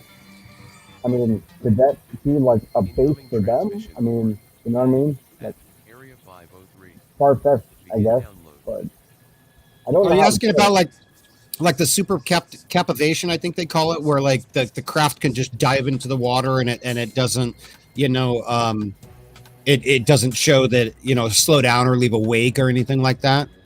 Right. Is that what you're talking about? That would be like a military base for them to test their objects and come down to our planet and just dive into the water and disappear, just like that. Like a training base. I can't really hear that. I can hear you, but you sound pretty muffled, so I'm having a hard time understanding what you're asking me, Bubbles. So it would be like a training base for these life forms, right? Pluto. For our secret projects, is that what you're saying? Is this No, training? No. I can't explain this. Okay. We have our training bases for our military, right? And for these UFOs, these objects, Pluto would be a training base for them to do their objects. The UFOs come to our planet and dive into our ocean and disappear just like that. That's kind of an interesting concept, and Pluto would be a good place for that because it's so far away from us that we might not detect any activity if they were using it as a base. If that's kind of what you're asking me, right? If they're using it like a staging base for training ops or something like that. Yeah, Pluto would be a good place for that. Another place would be Planet X or Planet 9 that we have not yet identified, but that we believe exists and, has a super large orbit. Some of these comets and planetoids and things like that, they have orbits in the tens of 12,000 years, things like that. Can you imagine a planet that had life on it that had an orbit of the sun of, say, 15,000 years? We haven't even had, we haven't been cataloged, we haven't been documenting things that long. Like if we only saw a planet once every 10 or 12,000 years, how are we expected to find it until the first time we encounter it? You know what I mean? Yeah, I understand that completely, but it's just a concept. That's what I kept thinking. A training base for these guys or these aliens, and then they can just dive bomb into our waters without a trace. Maybe, it's possible, anything's possible. I don't like to think that there's aliens here doing trainings or exercises or things like that. There's no reason to come here. There's no reason to come to our solar system unless you're coming for us, for some reason, to meet with us, to interact with us. There's really nothing here of interest. Everything else that's here as far as material resources are in abundance in the universe. There's plenty of gold out there. There's plenty of water out there. There's plenty of ice. There's plenty of sulfur. There's plenty of all hydrogen. There's plenty of all that stuff out there. Would we be interesting to them? Sure, and that's what, William. That's why I think that I say that that's the only reason that they would come here is because we are the only thing of interest to them here, and so right. I don't understand if they're going to come here for us, why they would hang out at Saturn or hang out at Pluto or hang out in the Oort cloud. Maybe, right? Maybe why they set a would you depth come to line. an unknown planet? Right? You might be attacked, or you don't know what they have, and so people thought the same thing. People thought that they were doing that on the moon, on the far side of the moon, because we were not able to see that for the longest time until we were able to see it. And then they're like, no, this thing's just full of crater holes, like it just looks like Swiss cheese and has been protecting us from, excuse me, all those little small rocks that come flying at us and things like that. So, but did we not find a monolith on the moon? I don't know. There was tons of monoliths all over the world after that last one. That one popped up in Colorado, man. I'll tell you what. That was a weird one. God, there was 180 by the time I had done my video, and I had checked it about a week after I did my video on it. And it was up to over 200 and 210 on that website that I linked to, and I haven't checked it in a while, but it was crazy, dude. Those things were popping up everywhere, man. It is by an artist. I told you that in one of your one in Colorado. I'm sure the one in Colorado was like that guy from, I think he was New Mexico or somewhere in the region. There was someone in the region who did art like that, and they thought it might have been him, but they had contacted his estate and they didn't know about it. But, like that kind of, when I heard that, I was like, that sounds like the kind of thing that some artist would do. Like if he knew he was maybe passing on, might go put something like that out there so that somebody could find it and have some kind of, you know, I don't want to use the term magical facetiously, but, you know, like a magical experience, like an experience finding the thing, you know, like, but he didn't sign it or anything. They just said it looked like his work, right? Like, Yep. Yeah. I mean, I'm surprised he didn't put a plaque on the inside, like, hey, leave this thing here and let somebody else find it the way you did. Don't go putting it on the internet and letting everyone know. Let somebody else walk up and find it. But So maybe he was an Area 503 fan. And he believes in aliens. Right. Yeah, you never know, man. You know, I contacted Ross Bernards, who's the guy who found that one and videotaped it, and I had a chat with him online. And you know, it was kind of sad because you know I asked him to come on the show or to do an interview, not to be on a live stream. I said, "Hey, would you mind if I interview you about you finding this thing and get your story firsthand?" And he said that he had received a lot of bullying and people that were threatening his life and stuff because he had come out about this. Yeah, and he's like, "I just want it to be in the past," you know. And he's a really nice guy, you know. Like, I was really disappointed, you know, that people bullied him and were, you know, like targeting him and like, oh, you faked that. They were calling him like a man in black and stuff. And I'm like, the dude's like, he's a guy, he's an outdoor photographer. He's living his dream. Like, leave him alone, you know, just because you're bitter because you work in a freaking cubicle. You know what I mean? Like, I'd be bitter too. You know, that's why I got out of him. You know, but like this guy's living his dream, you know, and someone wants to hack on him, you know, because he found this thing and call him, say, oh, you're an agent for the, you know, the government or whatever. Yeah, I went to his webpage and looked, and he's got a lot of outdoor stuff. He does like some drone aerial stuff where he kind of flies over and takes aerial footage, and then he does other stuff where he does drone art where he'll fly a drone up with an LED on it and then like leave a long shutter exposure time so that thing will fly around and make different designs while it's flying around, and it's really cool. Yeah, he's a talented. Yeah, he's got a cool eye. The guy's an artist. Yeah, yeah, and he didn't even put the thing there. He just found it. Him and his friends were up there hiking and taking pictures, and he's like, "What is this crazy thing doing up here?" You know, like. You know, and then he called the news and all that. But, you know, I'm real interested in who took that thing down because some dudes in some weird coverall showed up in the middle of the night and they look like county workers, you know, like the guys that are out spraying the sidewalk at 2 a.m. and watering the plants and crap, you know, like those types of people, you know, and emptying the garbage cans. But these people showed up and knocked that thing down and took it apart and carried it out of there.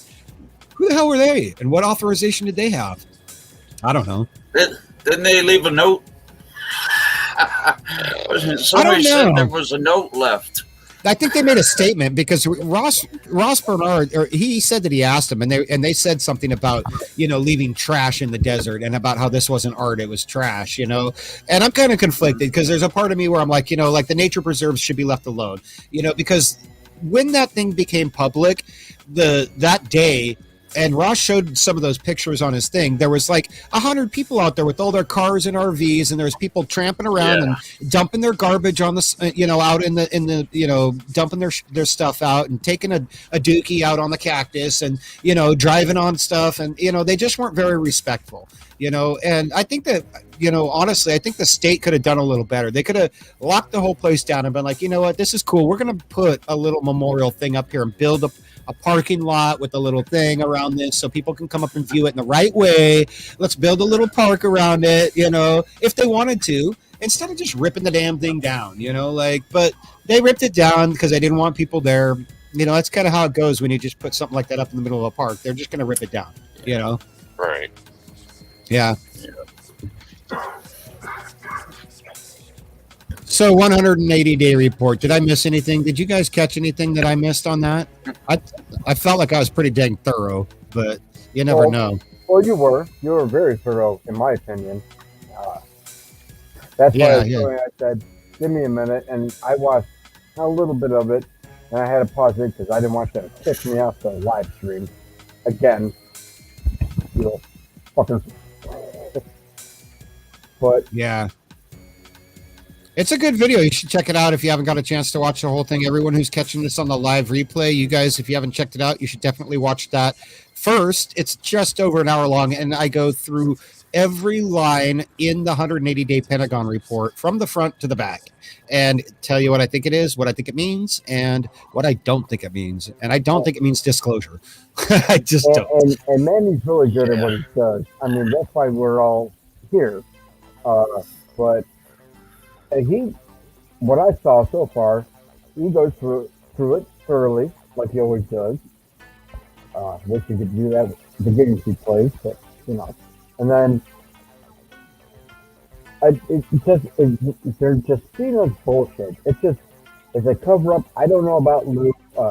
If anybody alien wise wants to come to this planet, please kidnap fucking Lou and take him with you. That's what Lou's just doing his job, man, and he is just a puppet. You cannot give him too much credit, you know? Like, there are deep pockets behind him that are pulling his strings. What is his job? Well, they're pulling other people's strings too. They're pulling politicians' strings because that's what it means when you give money and you donate to these super PACs. It means that you buy favors. That's how politics work. You know, nobody could argue this. It's just it's simple, but it's not. You know, it's not transparent. Yeah. Who's pulling the strings on this shit then? Well, in my opinion, it's the military. It's the military-industrial complex. It's those private companies that have been getting all of that secret access money, the secret access programs, the 20-some-odd trillion that's missing from the Pentagon's budget over the last 20 years, up from 3-point-something that Rumsfeld announced in early 2001. It's that same group of players. It's the same group that, I hate to say it, Eisenhower warned us about in his farewell address. It's that same group of military-industrial people that are, you know, creating wars and enemies so that they can excuse getting more money, you know, and I hope it's that simple. I hope it is. If there's some kind of secret war going on, like I said, and I've said this a few times, if Anubis is flying towards planet Earth in his pyramid spaceship sent hell-bent on killing us all, let us know, because I would like to pick up a weapon and help defend the planet. I would like to get in a fighter. You want to put me in one of those secret fight aircrafts you got flying around space? I will destroy that guy. All right, I kick butt in a fighter craft or in a jet or in a a spaceship. You know, at least in all the video games I have. So maybe I will. Maybe I will. You know what I'm saying? Like, but you know, to take if that's the case, I'm really offended, because they're making choices for us and they're relegating people like us who aren't in the know, and they're saying the only thing that you're good for is to go to work and pay taxes and give us money to fight this war on your behalf. And I'm saying, to hell with you. I have a brain and I have a desire to do something. If that's the case, I have the desire to help out. And I can be a larger asset than my meager tax contribution. Take some from Bezos and you can free up 1 billion people like me. You know what I mean? Like, come on. Like, let's be fair here. You know, like, there's ways that we could do this if that's the case. Now, that's assuming that there's some kind of secret threat coming that they're trying to prepare for in our own best interest. But we all know how that works. They don't. Come on, man. In your own trust me, this is in your own best interest. And I'm like, what is? And they're like, we can't tell you, but just sign the freaking check. You know, I'm like, no, man, no, dude. Where's my money going? You know? What's up? Are they actually making a space port, like a fucking war shit up in the fucking space? I don't know what these fucking call it. Well, are you asking if they're making like a spaceship? I don't know. I can't tell you that. Spaceship, somewhere that you can down here make ships. What the fuck is it called? A space army, something like that. A secret army, a secret space force, all that. Well, Trump made the Space Force. Yeah. Or didn't he? Yeah. Yeah. So Trump made the Space Force. That's an official designation. He wanted his own branch and didn't get it. It's a part of the Air Force. Big deal. It's, you know, like, okay, whatever. That's not a big distinction, but he did do that. And then there's other people who claim that missing Pentagon money has been building a secret Space Force and isn't just going into somebody's pocket, or, you know, both. I mean, I don't really know. We do have the old, God, what was the little, is it X-37B, I think it's called? I'm trying to Google it right now. X-37B? Yeah, so the Boeing X-37B is one that we have. It's an autonomous drone that looks like a small-scale model of the old space shuttle that we had, the Challenger Columbia shuttles. That thing is pretty much your spaceship. You just don't fly it. It's flown from the ground. You pilot it like NASA pilots all satellites. But it can go up and be launched in a normal payload, and then it can actually fly up to another satellite, open its doors up, and grab another satellite if it wanted to, and pull it into its little cargo bay and close its doors, and then fly back down and land with it. You know, so we have already built one of those. It's been in use for a long time. I think the last time it was up for 3 years in one mission. or maybe 2 years in one mission. So now are we building a spaceship that, you know, someone could go hop into or take a transporter up to and fly off in? That's something else, you know, because what I'm talking about is completely unmanned. It's a satellite essentially and a drone mixed into one. Or space station. I think he was trying to say space station. Mm-hmm. Is that what you're asking about? That's part of the Artemis program. There's one that's going to be built in an oblong orbit around the moon. There's going to be the Gateway Station, I think they're calling it. The first step of that program is called Keystone, which is a satellite to map the orbit that the new station is going to follow. And this thing's going to be in an oblong orbit around the moon so that it can be pulled away from the moon for people to get close to it and get away from the moon's gravity and interference of the anything that's going on there. But then can also on another part of its orbit will get close enough to the moon to allow a landing module to drop down and come back up in maximum efficiency, if that makes sense. So if you want to look that up, look up the Gateway program that's part of Artemis, and that's going to be our United States moon station, basically. But they're going to allow the private sector to build a low Earth orbit hotel, which is going to be basically what the ISS is now, but it's going to be a fucking Hilton with a Starbucks and a McDonald's in it. So, or a Motel 6 or whatever. Do you think dolls will get up in there? Probably, right? Oh, people will go up there. You betcha. You betcha. And it's really sad because, you know, like, and I said this in one of my videos, they did an experiment on the ISS where they were 3D printing organs like livers and kidneys. And they could never print these things on the planet because the gravity would pull the organs apart. But when they were printing them up in microgravity, they would hold together long enough to get another layer onto them. And I'm thinking to myself, okay, well, why don't we have like microgravity surgical suites in low Earth orbit where you fly up to get a liver printed and put into your body and to do your R&R in microgravity where it's not as hard, you know, and then you come back to Earth and have a little bit of acclimation here. But instead, we're going to have a high Earth or low Earth orbit hotel that's going to be all fueled by money, you know, like, and I'm like thinking, man, there are ways that we could really use this to make some serious changes. And instead, it's all being driven by the buck, you know. But I guess as long in 100 years, the ends will justify the means. You know, I mean, look at what Elon and SpaceX have done. You know, like there's just no denying that certain ends will just get certain results. You know, but yeah, we need to figure it out. We need to get to Mars as soon as possible. And we need to figure out how to be sustainable here too. You know, like what the numbers are that are sustainable that we can, you know, realistically handle. I mean, because we do live in a greenhouse, you know, and we can't just keep having people, you know, reproducing, you know, without consideration as to how people are going to be fed in the future, you know, or things like that. Carbon footprints. We just got to think about it. And then we need to have a good time because it's all just life. And we all get through it. And as bad as it is today, it's been this bad since I was a kid. And they were always saying race wars are coming, the nukes, the viruses, the this, the that, you know, like it was always something, you know, so. How many people do you think could actually go up into this fucking hotel, motel, where the fuck they're going to build up there, besides the rich? How many people do I think are in what? I'm sorry, I got my can on. I think he said how many people would you think could fit up in that hotel? How many rooms do you think they would build? I don't know. Hundreds, I've seen thousands, I've seen some test schematics. I would be surprised if it was more than a few hundred. You know, that would be a huge stretch. I meant for the rich, because no ordinary person can just, you know, take a shuttle up there. Right. No average person could afford to do it because it's going to be so prohibitively expensive. Like the first seats on the first commercial seats on the space or the flight that Bezos is riding on. I think those were $2 million a pop. You know, that they offered 4 seats to the public. Now, to people of wealth, $2 million isn't squat. They buy horses and boats that are worth more than that. But for us, that's, you know, property. That could be your kid's education. I mean, that's financial independence for your average person to get that kind of money at once and not to just burn it off. So, yeah, take it that what you will. It's going to be for the rich. And, you know, maybe that's the only way that we can get them to pay their share is by giving them these luxuries and then charging them a rich, you know, $2 million a hack for it, you know, like. Well, that actually does concern me.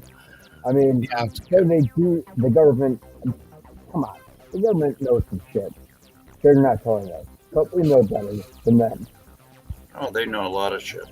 Yeah, dude, they got it all, man. They know all the way back to Roswell and beyond, dude. If not, but definitely from Roswell up to today, I believe that our government has been in contact or has access to stuff that they've covered up. We can only speculate as to how deep that goes, but So if it's strictly for the rich, and our government is starting wars with, we as just citizens, and they take off, we're fucked.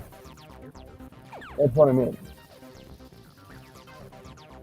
yeah, I didn't hear the last part of that. You're still kind of muffled, man. Maybe I should let me just turn this music off, then we can hear you. I'll just mute it. There we go. That's better. Now I can hear the bubbles. Yeah, they're still dancing in the background. Okay, that's good. Okay, I'm happy with that. That's a problem. I'm a trance. I'm going in a trance here watching the screen. Oh yeah, well that is my funky 70s psychedelic overlay there in a quadrant form. Man. Yeah, that all merges in the center. Smoke a joint and watch this, and I'm gone. The dancing alien will dance you away to La La Land. Oh yeah, he's already got me half asleep. Yeah. So what part did you not hear me say? You were talking about the space hotel and the rich and all that. Yeah. Go ahead. Okay. I'm gonna mute my mic and listen to you here. Okay. So if our government are starting these big wars and people that countries that have oh man, you don't fuck me up because I'm watching this fucking alien and fucking me up because I'm high. It's all right. The dancing alien gets you every time, man. And the Element 115 backup dancers. Screws you right up, man. Okay, so yeah, I know. So the powers that be start wars with other countries, and then the rich, probably, the government, first off, they go out into this fucking space world, and we civilians are left to deal with the devastation that would be coming to us by them because of our government. Could that be accurate, kind of?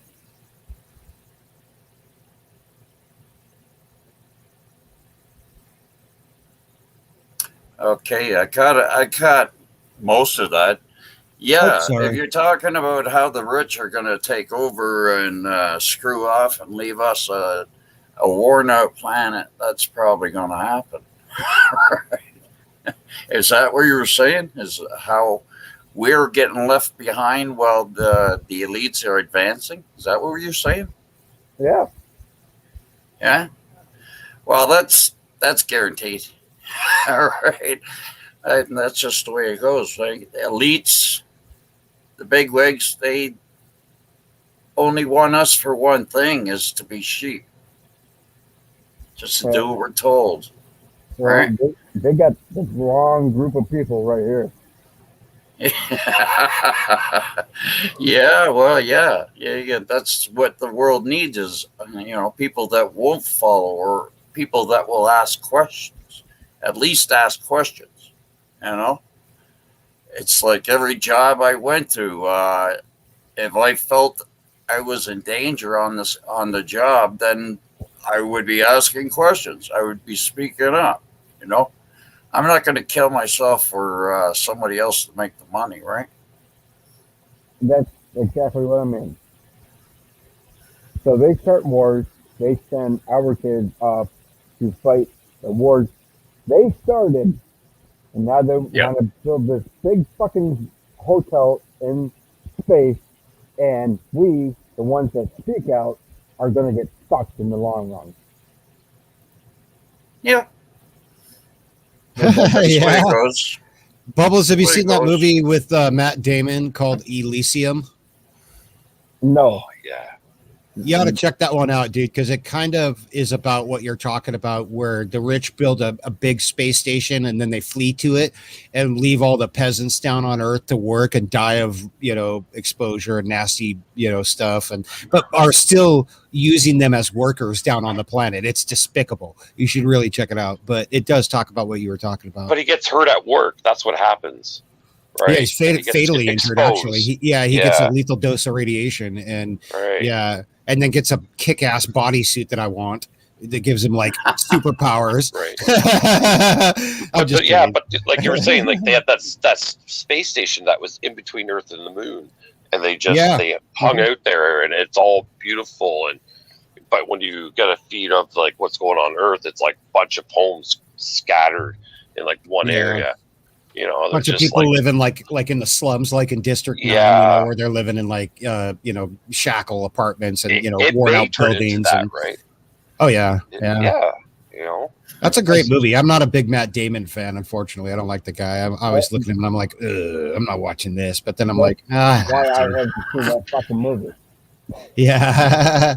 Ever since he wrecked the Bourne books, because I grew up reading a lot of spy books and thrillers. Those were kind of my things, a lot of fiction.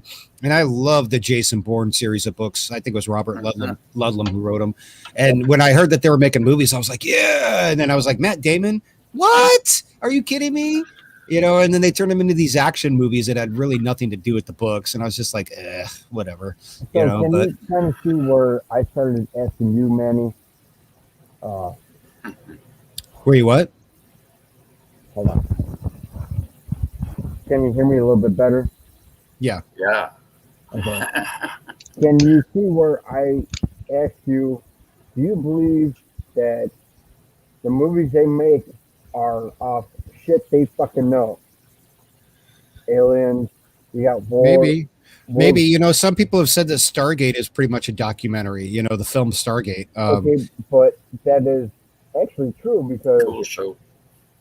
Damn good show, man, and all of the TV shows are great. I love them. I love them. They're great. But again, there's something like that going on. I want to know because I want to go through that damn Stargate. I want to go through there. I will go and be that. I will be a 45-year-old private. Just give me one of those fucking MP5s that they have or whatever those cool little. They're little. Yeah, like let's go, Neil. I'll take one for the team, man. Like, Bubbles. I didn't mean to cut you off, Bubbles. Real shit. Yep. Flight of the Navigator. You said it yourself. There is something based off that movie, right? Sure. Maybe. Yeah, there is. Some of their technology is. Yeah. Okay, so, aliens, and then you have Star Wars, the moon. You got all these fucking poles everywhere. There's something going on here. Yeah, they might be, like people have speculated a lot of, and I often wonder about things like, of course, Star Wars, when you talk about like a galactic republic and things like that, I'm wondering where did he get the ideas for those sorts of things? Well, they're out there in popular fiction, like it's clever and it could be true, but it also could just be somebody who's really in tune with the culture as well. Someone like Quentin Tarantino, who's just in tune with the culture and comes up with a film, not because he's trained to write movies, but because he's just in tune with certain types of culture, and Lucas, I think, was one of those too.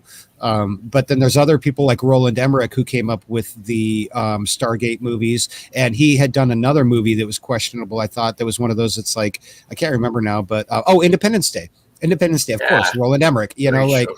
Right. So, are these people being used to disseminate the truth in the form of a fiction in order to acclimate, the population? Are they saying this to us so that we're comfortable hearing these terms? Maybe, I've thought that for years. But either way, it is time to rip the damn Band-Aid off and just tell us the truth, man. We're ready for it. People are thinking that it's going to cause the world to end. I'm like, are you kidding me? The dang virus didn't even cause the world to end. Nobody's going to care. Tell them there's alien life, and they'll be like, well, does that mean we don't have to go to work? And they're like, no, you still have to go to work and pay taxes. They're like, well, what do I care then? Exactly. What, everyone's just going to lay out in the street and go, oh, I can't move because everything I thought to be true is not true. That's not humanity, man. We survive, man. You can put human beings in the worst of conditions and they will. And there's always a survival story where you're like, holy shit, human beings are tough, man. Like we can take a licking and just keep ticking. You know what I mean? Like we are adaptable. We're resilient, but we're also we're Very also adaptable. fragile in some ways. I'm talking about overall as a species, not individually. This entire space station shit they wanted to build, if that's actually ever going to happen, and if so, I want to sue the fucking government for taking my tax money so these rich assholes can go up, hopefully get hit by a fucking asteroid, and we all survive. That's funny. Yeah, I know it would be funny. I've always thought about that too. That'd make a great comedy movie. Like, all the elites are fleeing on this spaceship, and then a rock smacks them all, and they're just like, "Boom! You guys are done. You thought you were getting out of here, and you're not." So, maybe I shouldn't talk about that too much, and I should just put it down in my screenplay ideas. But anyhow, it would be kind of like the movie Wall-E, right? Yeah. So who knows, man? Like, I think it's going to be good for humanity when aliens actually do show up and we're told about them. It can only be a good thing for us, because that'll mean whatever tests they've been holding us to, or whatever, standards that they needed us to get to, we've gotten to, and I think it's coming. I think it's coming quick, man. Some of us here might see it in our lifetimes, not all of us, but some of us will. I do believe I'd that. like to. I'd like to see it. I know. I was talking with Rick the Unknown the other night. We were chatting back and forth because he was showing some Hubble pictures from the Hubble Space Telescope. And I was like, we were talking about the James Webb, which is coming up here in October. And, I'm just so excited to see what's out there. But, the thing is, I don't just want to see it. And Rick said it too. It's like, man, I want to go there. I want to go to every one of these stars. I want to go to every one of these planets. I want to be like freaking Captain Picard and, all those people and go check these things out and see what up, and you gotta be able to live forever, man. Yeah. Well, maybe not us, but maybe our kids, man. Maybe that generation will be doing it, but we got to take some steps too, and we got to get some things together here to make sure there's a world left for them that's not going to try to kill them off. Give them the best chance they have. Sorry, there. I would hope by the next generation that they are actually a lot further ahead. Like, hopefully they are. I don't know, on their way to Orion. All right, that's what I want to see. Are you talking about Orion's belt? What's that? I said, are you talking about Orion's belt? From Men in Black. The whatever of Orion, the galaxy of Orion, or whatever. It's like 17 stars or something like that, man. Wow, you must be high. I don't know, man. I hope that at least the next generation is on their way out there anyway.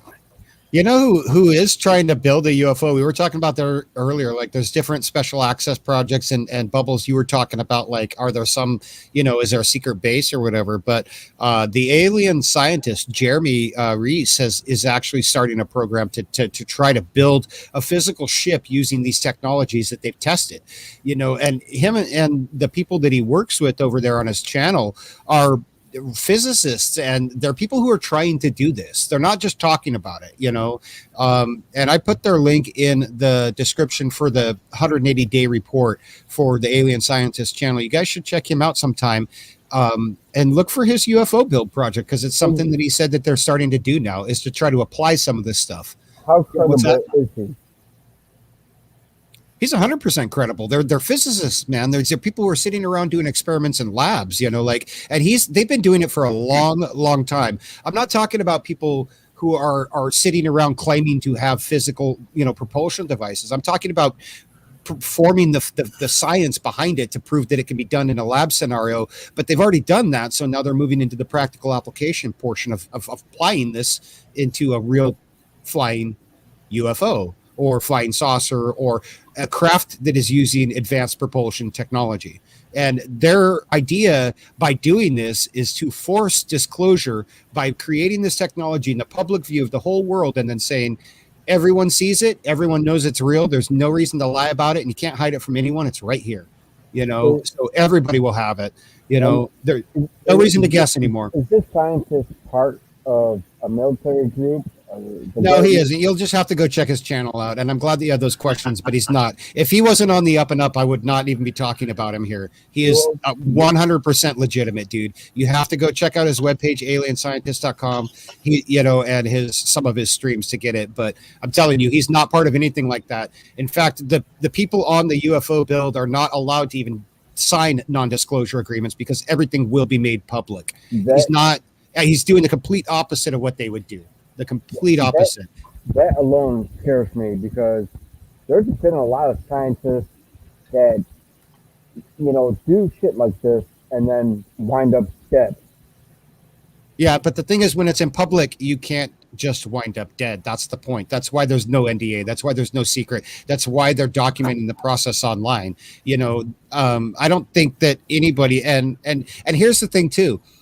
I think that these technology companies that have this information really do want this out. They just don't want to admit where they got it, and this will serve their purposes.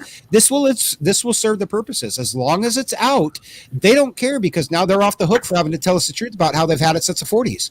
They don't care. Nobody's going to care. Once it's out, nobody's going to give a crap, and we will never get the truth about what happened at Roswell. We will never get it. That's not what this is about. This is about not making sure that the lie doesn't continue anymore. That's it. We'll never get the truth, and we'll never get an apology, and we'll never get justice, and we'll never get closure. It just have to accept that.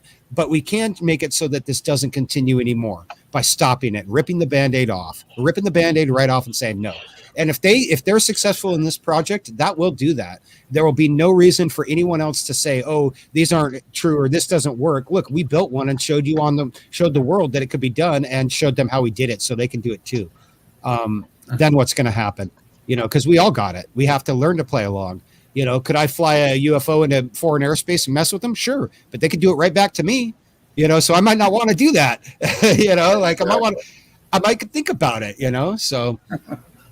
Yeah, I hope that answers your question, Bubbles. Was that what you were looking for there? Does that answer what you wanted to know from me? Yeah. And then I have another disturbing question for you. Oh, before you do that, I gotta let you guys go. It's like 1:30 in the morning for me. So you go, William. I think I'm gonna be headed out too here in probably about 15 minutes. So it's a good time to start saying our goodbyes and wrapping everything up and saying thank you to everyone who came by, both in the live stream and in the replay. If anybody's watching this on the replay, I hope you had a good time and enjoyed the guests that we had. I will probably be doing something more like this in the future. I kind of like this. It's fun having you people on to talk about this stuff face to face, and we're not banging it out in a chat thing back and forth, as it's scrolling on, and so it's great. Yeah, William, thanks for coming by. IR as well, Mr. Bubbles, Misty. Yeah, and I'm sorry that we didn't get Dr. Z in, that we couldn't figure that out. We'll try to get that figured out for the next one. I just want to ask one more question before everybody goes. Yeah. Okay. I don't remember his channel because YouTube deleted his channel. He caught it on a very high-end telescope, I guess, about the moon being tragically designed. It was something, I want to say it was like Raven something. That went viral. And the next day, his channel was deleted. Really? Huh? So somebody claimed to have evidence that the moon was intelligently created or was manufactured, and their YouTube channel was taken down. Graphically made, like a hologram, and you can see the lines going all the way down. It didn't come from a telescope. Oh, you know what I'm talking about. I remember that. Yeah, that does sound familiar. Yeah, it's like line. The camera picked up lines going down through the moon. It was like a gravity wave or some kind of thing like that. Yeah, okay, and the hypothesis was that the moon is a hologram because of that? Yeah. Is that what they're saying? Yeah, I think that's what I heard. Yeah, something like that. The next day, his channel was deleted by YouTube. Huh. Well, I don't know. Yeah, I mean, people get deleted all the time for different things. That as far as like the moon being a hologram, as far as I know, the moon is like intrinsically tied to things like our tide tables, and that is, that's intrinsically tied to our weather and things like that, and the formation of fresh water creation on our planet. This looks like a hologram. I mean, well, I understand that it does. I understand that it looks like a hologram, but what I'm saying is the physics of what the moon is doing is explainable. And if it wasn't there, then there would be no explanation for certain things that we, like the tides and the water getting pulled to different ends of the planet as the moon circles around it, or getting pulled around with it, so to speak. If that makes sense. I'm not sure. Yeah, you're right. Without the moon, it would screw us right up. Yeah, we need it. We'd have all kinds of weather conditions we would not want. Do you remember what I'm talking about? I do remember something about a holographic moon, and I've heard a few people talk about it before, but I've always kind of relegated those things into kind of like there's different hollow moons, hollow strategies, or hollow Earth, holograms. I'm like, which hollow is it? Like I don't even know anymore.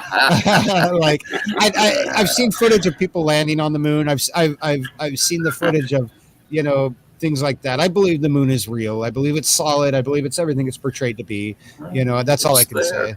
I was just curious. It's there. I was just curious. That's why. But there are some very unique properties about our moon that people really can't explain. Like I think the prevailing theory currently is that our moon was another small planetoid that was forming at the same time of Earth and smashed into us, and that the two merged together, and a lot of whatever organic material was on that little planetoid merged with the stuff here. But we're talking way back, pre-dinosaur back, like way back, like during the early formation of the solar system. So that's kind of what that's what they think now. They think that I've seen a model that explains it where they show where they show the two planetoids smacking together, and then the stellar material coalescing around into two different bodies, one being the Earth and one being the moon. It's pretty impressive, but do they know? No, that's just what they say is the current favorite. Like that's how this stuff goes. They don't ever know until they know, and then they know that they don't know shit. That's the only thing they know. But then I'm just wondering why his shit was deleted. I don't know. I couldn't tell you. And like I said, people get deleted off of YouTube all the time. Who knows? And you just don't know, man. YouTube does all kinds of crazy things with their algorithm. And one day something's okay, the next day it's not. One day you're shadow banned, the next day you're promoted. YouTube is just so fickle. It's just like not even worth trying to speculate anymore. He has 4 million subs. And he was always credible. And then boom, deleted. I don't understand why. I don't know. People generally get email when they're deleted. Anytime that I've even come close to breaking a YouTube rule, they've told me what it was specifically, and I could have played dumb and been like, "Oh, gee, I didn't do that," but I knew what I had done. I know that I use clips that are too long sometimes. Like that's just how it works. So you'd have to look at each case independently and look at that person. And without having access to having them tell us, then we don't really know. We just have to guess. But YouTube doesn't just delete people because they don't like what they're saying. I know it kind of appears that way sometimes, and especially big channels. They don't just do that too. You really got to make some, to get suspended or to get some permanent, like shutdown, like a 3-strike shutdown. You really got to mess up and not just mess up once, So I take that for what it is, that's why I asked the question. Yeah, but that's how you figure out things, right? Is by asking questions. Yeah, for sure. And you never know what YouTube is going to allow one day and not the next. Like there used to be a list of these words that you could not put in your meta tags, or your video would just be banned for no monetization. You'd be sandboxed, and they wouldn't. It was basically their poopy list. And if you were on there, you just didn't get recommended to anyone. And some people actually did some querying of the different YouTube servers to figure out what these terms were. They ran an algorithm and a script to figure it out and then published it. And YouTube just lost their lunch, man. They were furious, dude. They were like, oh my God, we have to change all this now and blah, blah, blah, blah. But some of the things that were on there were not just subjects like, advocating violence or things that are obviously illegal, like some of those underground markets of things that we don't like to talk about, but we all know is out on the internet, like all that crappy stuff, like some of that was obviously in there, but some of the things that were in there were things that you wouldn't expect, things that were just current hot topics like LGBTQ, or something like that. I'm like, why is this in here? Like, what the hell? Like, we're all grown-ups. We can talk about this stuff, but they had other banned words in there. And, when I saw that list, it was probably about 4 or 5, maybe 5 years ago, and I can only imagine what's on there now. It's probably, anything that says Lou Elizondo's bad or is a liar, or anything that says that, certain words. Anything that says UFOs are not threats, or just anything that says UFO in general, because for a while there, YouTube was really liking the UFO and the paranormal subgenre, and they promoted everybody. That's how, Tyler got a rise from 200,000 subscribers up to 2 million, like I watched him do it. So, like it wasn't all that. That was a big part of it. But, there was many other things, as of course. But you know what I'm saying? Like the algorithm really does choose what we're going to see. And, you can't. Sure. Yeah, it's just like the tax man. You don't get to ask. You just pay the bill when it comes due. That's it. Can I ask, who do you think pays YouTube? I mean, YouTube pays you. Who do I think pays YouTube? They're advertisers. All those people who would every ad that you see that's on here is somebody going to them. All those intrusive 60-minute ads that pop up are because somebody paid them $5 to play it or $2, and they gave me a nickel to put it on my channel. Or however it works out. You know what I mean? Like, and that's why I don't put ads on hardly anything. I put my bumper ads on, and that's about it, because there's just no money in it. There just isn't. Not until you get up into the million view or the, maybe the 250,000, 300,000 views per video, maybe you might start making some money. But until then, it's just not worth it. I mean, I had one video that I put up that was like a 4-minute video. It was a short video, and they put 2 ads on. The first one was 6 minutes, and the other one was like my Lord, it was like a 4-hour infomercial, like for Cabela's sports goods or something. It was weird. It was like this whole infomercial thing. And I was like, you got to be kidding me, for a 6-minute video and you're going to tack an ad on that's over an hour long, I don't, it's crazy. It's crazy, so. Can't you get rid of those ads yourself? I don't get it much off of them. I don't know what, like what most people make, but I can tell you right now, since my channel's been around, it's made under maybe $50 or $60 in ad revenue the whole time it's been around, I'm asking you, can you remove those ads off your video? So I can put a minimum amount of ads, but a few months ago, maybe 3 or 4 months ago, I got an email from YouTube about the change of the terms of service. And because I know how these corporations work, every email I get about a change of terms of service, I go through with the fine-tooth comb, like I just did this last document for you guys. And so I realized that YouTube had made a little change there. So what they said was, you can demonetize your channel and take all advertising off of it. Or you can be a channel that has not yet been monetized, and YouTube now retains the exclusive right to put whatever advertising on that content that they host that they see fit. And if you don't like it, you can delete your YouTube channel. Those are the 2 options they gave us. And most people didn't even bat an eye at it. But a few people who have bigger YouTube channels really caught it and were like, wait a minute. But a lot of people caught it who had smaller channels who were trying to get monetized. They're like, wait, so the whole time I'm working and trying to get monetized, you guys are going to be making money off me and not giving me a nickel? And that's the truth. That is the truth. So expect them, the next move for them to be to make it a lot harder to get monetized, because now they have a reason to keep you in that limbo, because you're producing quality content for them and they don't have to pay you anything to air it. That's fucked up. There you go. I'm sorry, guys, for anybody that's still in the chat. That's fucked up. It is, and I think a lot of people have realized it, and have kind of have the same attitude that I have about YouTube, where you're just like, you're a free file hosting platform for me now, and if you happen to throw me a few subscribers through your notifications or your algorithm, cool.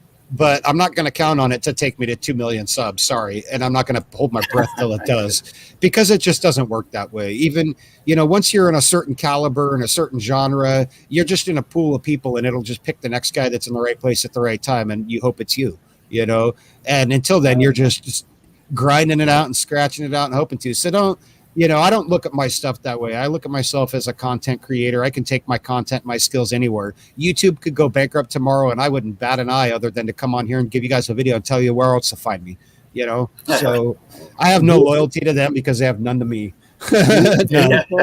Exactly. I think that if bigger, small channels get bigger, they turn around and switch the rules on everybody. So they can have a piece of that little channel that's becoming bigger for them. It's just corporate America, man. They do the same thing. It's the same thing that Facebook did. Let's get all your personal information so that you can connect with your family, and then they put it all into a goddamn folder and sell it to a marketing company.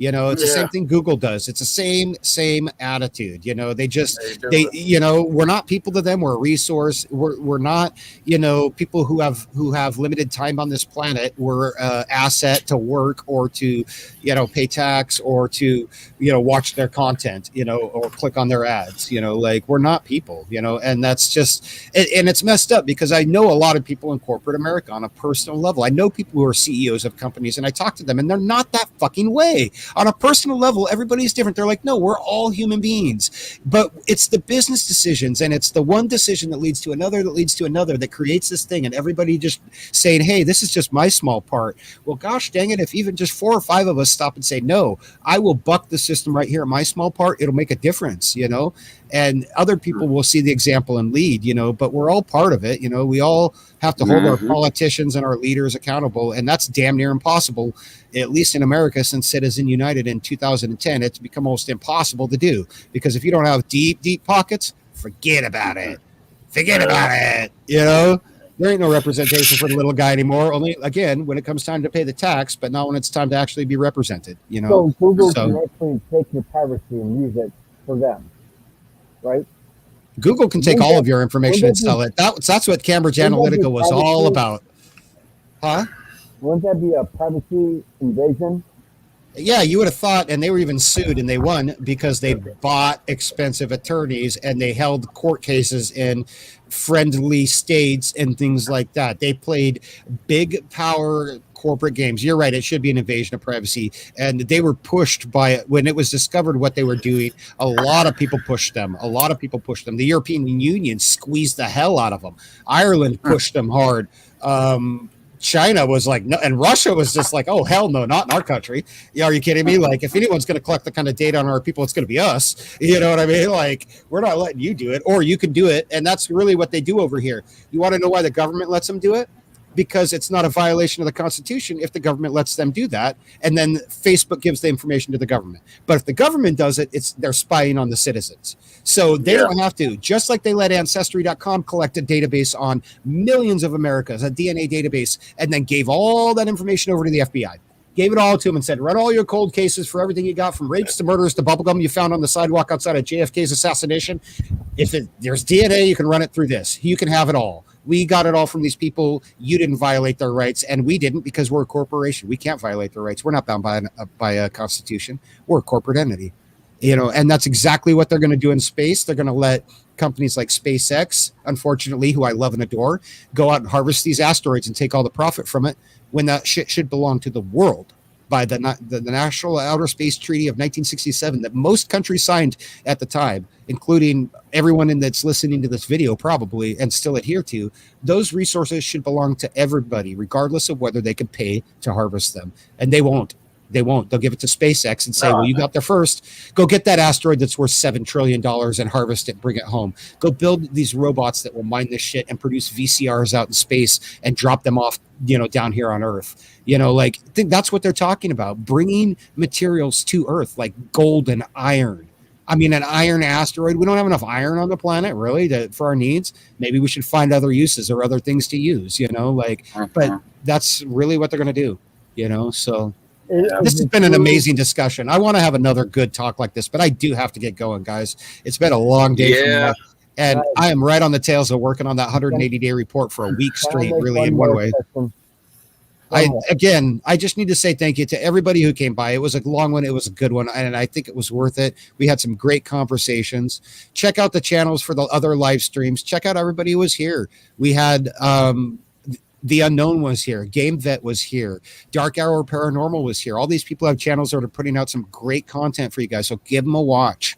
If I missed anybody, I'm sorry, but I will definitely catch you next time. And hopefully more people come in to hang out and chat. I really do like having you guys on here and getting everybody face to face and having some real good discussions. I think you should do this more often. We will, Bubbles. We will. We'll try to do this more often, as much as I can fit into the schedule. It's good to have everybody here, and hopefully I can get some other guests, some people, maybe do some interviews and things like that. Otherwise, I guess I'll be letting everybody go for now, but it was really good to have you guys. IR, thank you for coming and hanging out pretty much the whole time, dude. Once we got your mic fixed, that was a hell of a debacle at the beginning. I tell you what. Yeah. Thanks for having me, bud. Next It's been a blast. Yeah, Mr. Bubbles, you too. Thanks for coming in. Dr. Z, Billy Russo, Misty O'Dragons, Game Vet. I'm just going through the list of everyone I see in chat. Deep Thought, Bob Gray. Let's see. Dark Hour Paranormal has been hanging out. Captain Corrosive is here. Just so you guys know, that's the voice of the Area 503 computer, Cynthia Solitlis, and did I miss one? She did another voice. I'm drawing a blank right now. Who else was here? Betty Doubleclick. We saw The Unknown, Rick, and welcome to the show. First Floor Audio came by earlier. El Picasso, and I'm sure I'm missing some people, and I apologize for that. But again, hopefully you guys can all join me next time when we do one of these things and have a chat. So join us next time. Sorry about that, Bubbles. I had to meet you. You left your mic on there.